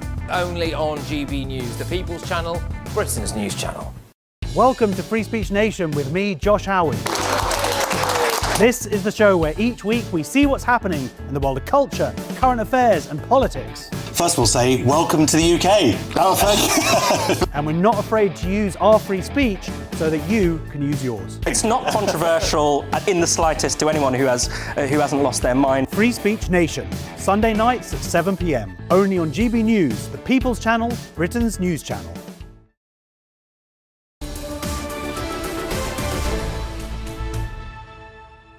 (11:26) Britain's Newsroom. We're live across the UK with Andrew Pearson and Kate. We've got the panel back. Nigel Nelson and Karen Malone. You forgot that. No, how could anyone forget you, Malone? You nearly did. No, impossible. Well, Nigel, shall we start with this story about the defence black hole? It's been a long time since we've been talking about financial black holes, so I'm glad one's back on the agenda. Because this was potentially a dirty trick that Keir Starmer has played on Andy Burnham. Yeah. Finally released the defence investment plan, but with a big funding shorthole that Andy Burnham now has to sort out. Yes, and we still don't know how big it is. Well, yesterday it was 5 billion. That's right. And today it appears to have tripled to 15 billion. That is rampant inflation on Labour's watch, and that's saying something. Yeah, I mean, it could be anything between 5 billion, 7 billion, 11 billion. Each paper's got a different report on this. Or if you go to the Telegraph, it could be 15 billion because they haven't identified the savings they're meant to make. Either way, it's a big problem for Andy Burnham. And there is a question why he didn't look at the actual costings. Having seen the plan, an 80-page plan, have a close look at the costings too. But even so, I think Miriam's right. It was a bit of a dirty trick. It was actually giving Andy Burnham a hospital pass. Yeah. He's got to find that money in the budget. But isn't this typical of Starmer? You know, he's cocked up his entire prime ministerialship. He's completely messed it up, and he's going out as an idiot. He's going out and he's exploiting our national security to play political games with Andy Burnham, with the man who's usurped him. And it just shows that he never really cared about this country. He certainly doesn't care about the military. And you know, I don't know what Burnham's going to do, but you know, there's talk here that people are saying he should open up North Sea drilling, and this would bring in billions in tax revenue and investment revenue. Well, that'd be a problem with Ed Miliband, who's his political. But you see, Starmer thought he was going to pay for the black hole with. And, you know, by cutting some net zero policies. And, of course, Miliband stopped that, and because he's such a lame PM, he couldn't do anything about it. So Burnham is going to have to go in all guns blazing and open up the drilling. Do you think it could actually work in Burnham's favour? Because it's an obvious, urgent imperative to find this money, and I think Labour backbenchers have woken up to the need to fund defence, and the resignations of John Healey and Al Carnes have certainly helped that. Could this be the kind of rallying cry that gives Burnham permission to start cutting back on welfare? Well, I mean, he's already said that he wants to cut back on welfare, that he certainly wants to... Has he? Yes, he has, yeah. I mean... We didn't mention it in the speech this week. No, but he has said that previously. He has said, he said that he wants to look at that. And bear in mind, you've got two reviews going on which are looking at cutbacks. One is the Alan Milburn review on youth unemployment. Yeah. Get kids back into work. Get them into apprenticeships. That would cut the bill. Then you've got Stephen Timms looking at disability. So if you could identify people who don't need the money... But isn't the Timms review another year away? Well, no, Stephen Timms will report in the autumn. So around about the time when Andy Burnham becomes Prime Minister, you'll have that report. So you can't just say, let's cut welfare. You've got to actually know who needs it, who doesn't need it, how you do it. And what I'd like to see is the in-person interviews brought back when it comes to PIP. You know, actually identify people better that way. You know that Burnham is very good at commissioning reviews, but very light on actually implementing. These ones, these already I know he exist. hasn't, but he's very light on implementing the results of reviews. But, you know, they were never going to reach this money. I was just reading today, it says, experts say that hitting the 3.5% target would cost an extra 25 billion on top of the money that's been allocated already. And the only two things Labour had penciled to do that was to cut 2 road projects. So they were never going to make those. No, I mean, if it was on taxation, that would be £700 per taxpayer. That's what we would like average out. 3p in the pound or something, was it, they said? Well, I mean, it would be it wouldn't be as much as that, but it would be £700. I mean, the plans as they exist at the moment cost about 350 quid per person. if you put it on tax. Then you're talking about 700 quid if you go to 3.5%. If you give Donald Trump's 5%, we're looking at over £800. But if we don't get to 3.5, we will lose our place in NATO. They won't have us as a member. We just won't be allowed to be there anymore. And do you really think Burnham is going to cut what's necessary to get to 3.5? I don't think so for a second. Well, I mean, if we don't get to 3.5, you're absolutely right. I mean, that's the NATO minimum that we have actually got to hit. So, and we're going to hit 2.7 by 2030. And 2.7 is not good enough. No. Hence why John Healey resigned, because it was meant to actually hit that 3% first off. We haven't done that. Obviously, we've got to think about President Trump. Trump wants 5%, and so does Mark Rutte, the General Secretary of NATO. These are big things that has to be done. Do you really think that Andy Burnham has the spine to do them? Because I don't. Well, I saw him in action before. Whether the public actually swallows it. It is going to cost us money, and we've got to actually understand that there's going to be extra money, or it's going to be cutbacks in But he has to take action, services. and he's not famous for taking action. As you know, you knew him last time round, so did I. He was not famous for being an action man. He talked a lot about stuff, but he didn't do much. Well, I mean, he did at the Department of Health. He didn't do that much there. He did quite a lot. We've got to move because we've got some breaking news. No, we haven't got any breaking news. Sorry. We're moving on to Sam Francis. He has news. It may or may not be breaking. Hopefully he will not break anything. But here is Sam Francis.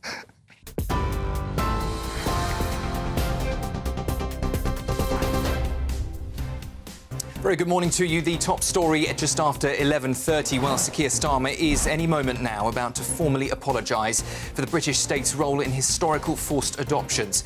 An estimated 185,000 babies were taken from their mothers in the 1950s, 60s and 70s.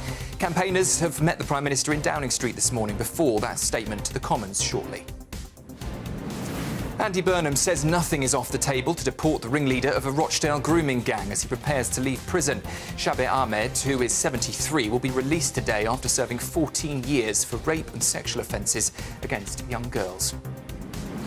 Opposition parties are now demanding to know what the government will cut to fund Sir Keir Starmer's £15 billion defence pledge. The Prime Minister says the money will come from the investment budgets in other areas, but the Treasury has only identified just over £10 billion so far. Russia has launched a major drone and missile attack on the Ukrainian capital overnight, killing at least 17 people. Ukraine says residential buildings in Kyiv were hit. It comes after President Volodymyr Zelensky had warned that Moscow was preparing a massive attack. And England are through, but only just after Harry Kane spared them from a major World Cup scare against the DRC. Thomas Tuchel's side fell behind early, but fought back to set up a knockout clash against co-hosts Mexico. Those are the latest headlines. For now, I'll be back with you at midday. Tune into GB News Radio wherever you are. Online, on DAB Digital Radio, on TuneIn, on Radio Player, on Nation Player and on your smart speaker. Just say, play GB News.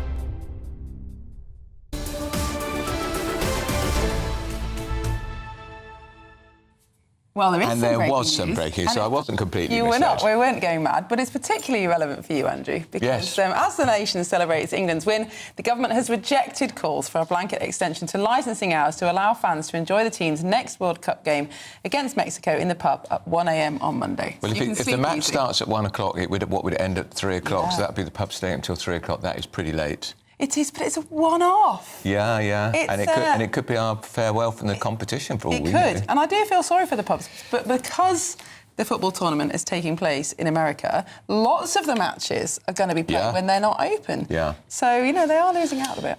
So, how Dawn Newsroom going to cope? She can't be drinking till 3 in the morning. She had a bottle of gin in here on Monday morning. Gin the other day. To be honest with you, what makes you think I can't be drinking? We saw the bottle of gin you had in the studio the other day. Yeah. Half empty. Half empty, yeah. Well, I mean, Well, half had to be saved for me. It's very dehydrating in here. What on earth are you implying? Yeah. We might be mentioning the football last night, and we're also having a debate about should you be allowed to get into work a little bit later on Monday, or should schools be allowed to let kids go in a bit later. Come on. Can't we Surely Well, it's not that late. My well, not by your standards. My youngest son it- was very clever because he did ask before the tournament, am I allowed to watch the England matches? Mum and Dad were like, yeah, of course. Checking. But if they're not going to get... I mean, what if it's penalties, extra times? It could go on till 3, couldn't it? We'll just stay up all night, have gin, it helps, Andrew. Yeah, Obviously. not if you're a school child. If you're a school child, You're talking about school children. you've probably stayed up until 3 at some point. You've probably this is a one-off. It's a one-off. It's nearly the end of term. You've probably done New Year's. Probably the teachers want an extension as well. That's true. More to the point. Yeah. And we're also asking, I'm going to ask you two, how do you feel if someone wolf whistles you in the street? Andrew?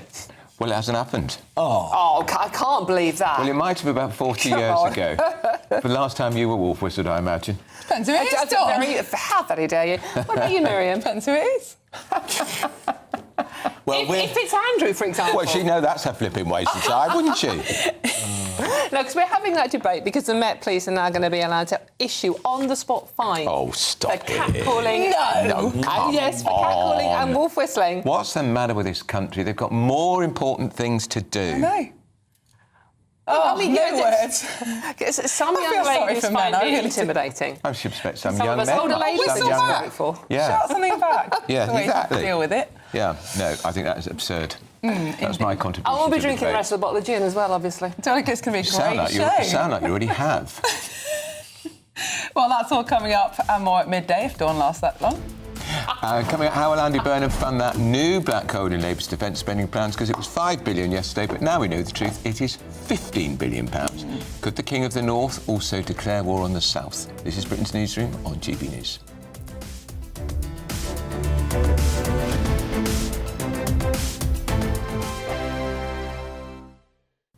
Hello, welcome to your latest weather update from the Met Office here on GB News. A fine day out there for most, sunny spells around, quite windy, particularly in the northeast, and the warmest weather across the southeast of England. We started across the south of this weather front, quite a grey, murky start, particularly in the southwest of England. The mist and low cloud clearing away as that front pulls away to the south, taking the outbreaks of rain and drizzle with it. So brightening skies across the south, bit of cloud further north and west, some showers certainly in western Scotland. Quite breezy from northern England across Northern Ireland and Scotland, the strongest winds across the far northeast. Really quite a windy day from Aberdeenshire up to the Northern Isles. Quite wet in Shetland as well. Temperatures close to or above average.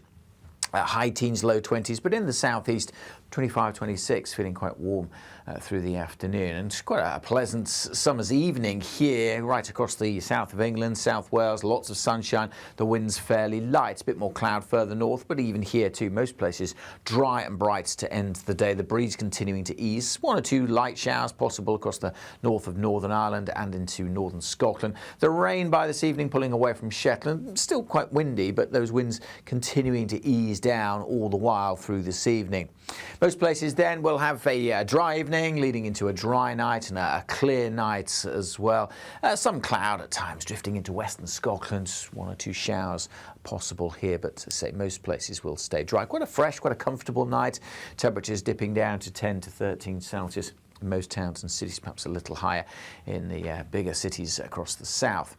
On to Friday, and again for most places fine, with some hazy sunshine, certainly for most of England and Wales. A bit more cloud in western Scotland, 1 or 2 showers after a dry start with some brightness. We'll see the cloud thickening in Northern Ireland with outbreaks of rain trickling in here through the course of the afternoon. Temperature-wise, starting to notch up a little bit over the next few days.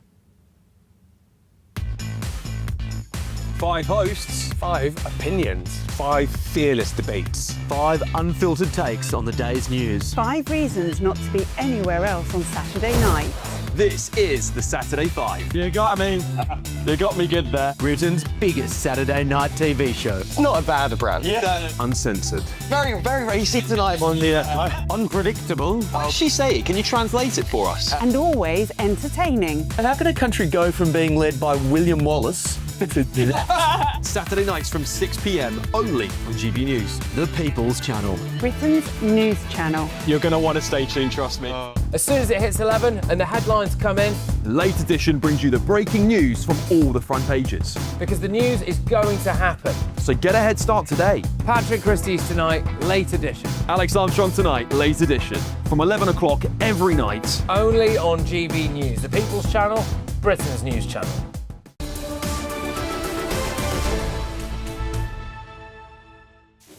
It's 11:41. This is Britain's News on TV News with Andrew Pearce and Miriam Cates. Now, a damning article in The Telegraph claims that Andy Burnham is not so much King of the North as Slayer of the South. It goes on to say his government will fail, but not before inflicting immense damage London and counties and the South East, which of course is the great economic generator of this country. Well, the editor for the Sunday Telegraph and the man behind these damning words, Alistair Heath, joins us now. Alistair, good morning. Hello. I've read your article. As a northerner, I have some objection to some of what you said. Now, I completely agree that London and the South East is the economic engine of the UK. But one of the reasons for that is because the North, over the last 50 to 100 years, has been stripped of the engine of productivity, manufacturing industry, by various policies enacted by London. Isn't it about time the North got some of its prosperity back? So there's two things. One, the North is struggling and suffering and is urgently in need of real attention, by which I mean a plan to turbocharge and rescue its economy, not just more welfareism, more redistribution, fake movements of civil servants. Let's move a few BBC people to the North, let's create number 10 North. All of that is nonsense. For decades we've had this massive transfer of resources from south to north, and it's not really helped the north. Yes. So part of what I do in the piece is to come up with some ideas as to how the north could finally have some real economic growth. I just don't think Andy Burnham's going to do any of that, because I think his real mission is to clobber London and the south even more severely, and that's what I object to. So I'm not anti-north at all, right? But I'm anti this idea that, I don't think that the north is suffering because the south is doing well. In fact, I don't think the south is really doing well. I think London and the south are underperforming compared to, other parts of the world. So if you take some great cities like Singapore or Dallas or Miami, they're all doing much better than London. London's actually been struggling now for 20 years. And if you go to London South East, there's lots of pockets of deprivation, there's massive problems, there's a lot of joblessness and so on. Nevertheless, obviously, London South are much richer. But the problem is all of Burnham's new tax increases, whatever he's going to do with this land value tax or death tax and so on, is basically to hammer what is left of the prosperity of London South, in the vain belief that simply transferring money and resources from the centre to the north is the answer. It is not. The answer in the north is the north needs proper private sector growth, and we've not seen that in Manchester. All of that stuff's propaganda. Yes, Manchester has gone through some urban regeneration, you've got some nice new buildings, great, I'm all in favour of that stuff. But if you actually strip out, look at the numbers more closely, you can see that a lot of the narrative is based on either faulty statistics or is exaggerated, and in reality Manchester and Greater Manchester have not really done that much better than many other places like, for example, Leeds or Milton Keynes or a number of other places. So I just think there's a lot of nonsense here, and we need the North to do well finally. We've had decades of politicians saying they're going to fix the North, always failing. Why? Because welfareism and transfers are not the answer.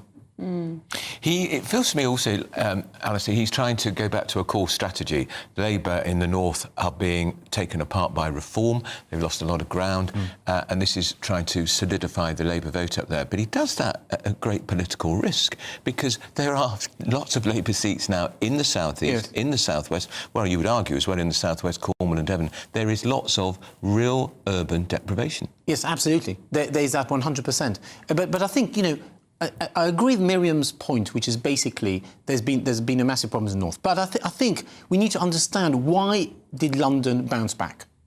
And London, actually, everyone's forgotten this, but in the 60s and 70s, London was a manufacturing hub. It was a manufacturing and shipping hub. Huge numbers. There were factories everywhere. There were huge factories employing thousands of people all over Greater London. And all of them went out of business, just as they did in the north. The difference is, in London and the south, you had a successful shift to upmarket services, banking, professional services, technology and so on. Well, in the north, that didn't happen. And we've had policies of essentially financialisation, printing money. And the closer you are to the source of that money, that quantitative easing, the more of that money you get to take. And we've seen what's happened in the city, in banking, is huge amounts of that money that's been printed by the government. You know, debt from foreign investors has replaced the productive engines that we had in the north in terms of plugging our balance of trade. And everybody near the source of that money has got rich. And that hasn't transposed itself into the rest of the country.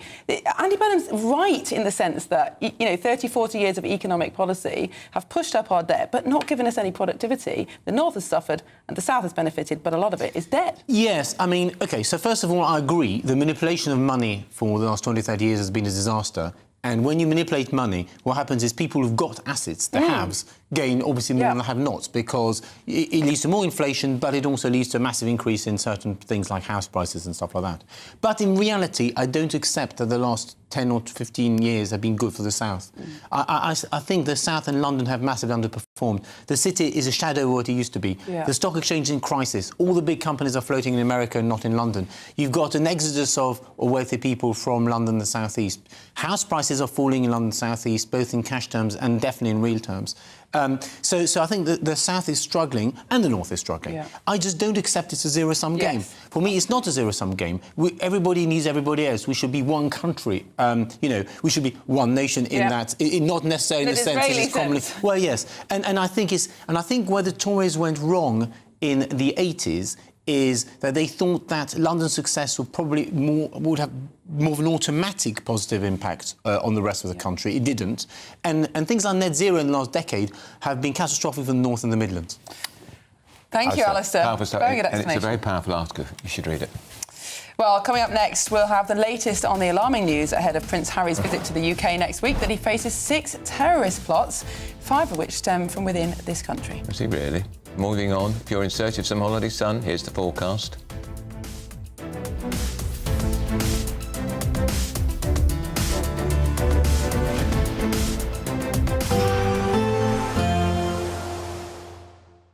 You're looking happy. Well, the forecast looks good. So you've sorted the travel insurance then? All Clear Travel Insurance sponsors GB News Travel Destinations Forecast. The hot weather and thunderstorms across eastern areas of Europe will slowly start to ease this weekend, but still very hot for Italy and Greece through the next few days. Temperatures in the high 20s for the Canary Islands as well as Madeira through Friday. Reasonably warm across Spain and France. We can see across parts of Italy and towards Greece. Very thundery rain temperatures in the mid-30s through Friday. Perhaps a little higher than that inland, but it does become a little bit cooler through the weekend and into next week. Bye-bye. All Clear Travel Insurance sponsors GB News Travel Destinations Forecast.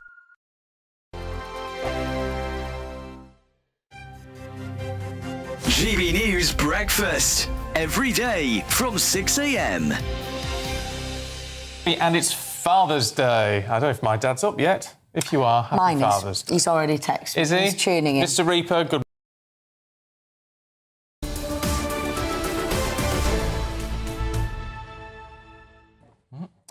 Welcome back to Britain's Newsroom. We are live on GB News. It's 12 minutes to 12. Really interesting discussion there with Alistair Heath, Andrew. I think he's right. It's not just the north that is struggling. The south is. The whole country is. Indeed, but there's some big questions about how to level up our economy. We're going to throw now to the House of Commons. Yeah. I found it hard to read the testimonies and to hear their stories. I found it particularly hard as a dad. How much harder it must have been for them to go through that, to set out their testimonies and tell their stories over and over again. As they said to me this morning, something which is so intensely private, having to be public, and the courage and resilience they have shown, and others alongside them, is absolutely incredible, and I want to mark that. Mr. Speaker, what happened to them and to tens of thousands of mothers, children and families should never have happened. It is a stain on our history. Mothers, many young, vulnerable and without support, were coerced, bullied or misled into feeling that they had no choice but to have their children taken away from them. What a thing to do. And, Mr. Speaker, these were not isolated. So this is the Prime Minister making a long-awaited statement. He is making an official apology on behalf of the government for victims of historical forced adoption. It's a formal apology from the Prime Minister. It comes after years and years of campaigning. And he is talking about the role of the British state in this practice. So let's go back to the Commons to listen to the Prime Minister. All institutions that operated with power over people's lives. Yet they did so without compassion, without consent, and without dignity or proper safeguards. Mr. Speaker, these practices were particularly prevalent between 1949 and 1976, but also extended beyond those years. In some cases, women, including those placed in mother and baby homes and other institutional settings, were cut off from their families, relationships, education and employment, and subjected to harsh and isolated conditions. Some experienced treatment that amounted to exploitation and abuse. Mr. Speaker, many were made to feel ashamed, and that came through very, very powerfully in the discussions I had this morning. Silenced and unworthy of care or dignity. Children grew up believing that they were unwanted. Young mothers were told that they were immoral and that their babies would be better off without them. And again, as they told me this morning, that lasts a lifetime and has a huge impact. Anne Lloyd Keane, here in the gallery, and of course formerly of this House, described to the Education Committee how she was stitched without anaesthetic and said, and I quote, that she was told, "You will remember the pain because you've been a bad girl." Mr. Speaker, many of those harmed in this way feel a gut-wrenching sense of shame, and Anne and others have said that stayed with her and that she still feels it today. And I know that this apology will not be able to lift that completely. It will help a little, I hope, but it won't lift it completely. And today I say to Anne, to everyone here in the gallery with us, to all those impacted and affected, wherever they are in the country, and there are many, many thousands of them, including some who still have not been able to speak about what happened to them to this day. And I hope that this statement, this apology, perhaps gives some of them the confidence to speak about what happened to them, because it will help in a small way. But I say this, the shame is not yours. The shame was never yours. The shame is ours. And I say that on behalf of the whole country. I say it to every single person impacted. We are deeply and profoundly sorry. To the mothers who were told they were unfit, who were prevented from caring for the children they desperately wanted to help and to keep, and who've carried this loss for decades. To those who were not given the information they needed to provide informed consent, who faced pressure or coercion, and who experienced practices that were unethical. To the sons and daughters, the children who are now adults, who through pressure and coercion within these systems were taken from their families, denied their identity, their history, and sometimes their safety. To those who grew up believing that they were unwanted, some of whom were even told directly that they were second class. To those who've carried a burden of loss, confusion and stigma, or who experienced neglect and abuse without the protection or oversight that should have been their right. To those who've experienced lifelong uncertainty, loss, or questions about identity and belonging, or whose mental and physical health, relationships, and sense of self across their lives has been affected. To the fathers who are denied a voice, excluded from decisions, or separated from their children. To the siblings, grandparents, partners, and extended family, and future generations who've lived with the consequences of these practices. To those who experienced harm from these practices, even while being brought up in loving homes by their adoptive parents. to those who are adopted across borders or cultures, who lost connections to their heritage, racial and personal identity, and to those from ethnic minority backgrounds who experienced racism or were treated differently within these systems, and who, as a group, were less likely to be adopted or to grow up in stable family homes. Mr. Speaker, I'm struck by the words of Debbie Irumli, who I met this morning. She says she was raised with racist views towards her own biological family. Mr. Speaker, how do you even begin to comprehend that? To each and every one of those affected, we say a deep and heartfelt sorry. Mr. Speaker, let me be clear and unequivocal. These harms were compounded by the actions and failures of the state. Governments funded, enabled and relied on systems that were not consistently or effectively overseen. The state did not prevent harm from continuing. The state bears responsibility for the systems it funded and legitimised, which enabled these practices to occur. The state did not do enough to protect mothers, children and families from harm. And for this systemic failure, I am truly sorry. Mr. Speaker, many of those affected have suffered a further injustice. They've had to fight for the basic human right to know their own story. As Sally Ells has put it, we are treated as if the information about our own lives does not belong to us. Debbie was told her birth mother's life would be in danger if she tried to search for her. Barriers put in place at every twist and turn. Records have in some cases been lost, altered, or not made fully accessible to those seeking answers. And the whole process is painfully slow, traumatic, and dehumanising all over again. Mr. Speaker, we do say sorry, and we mean it. But sorry is not enough.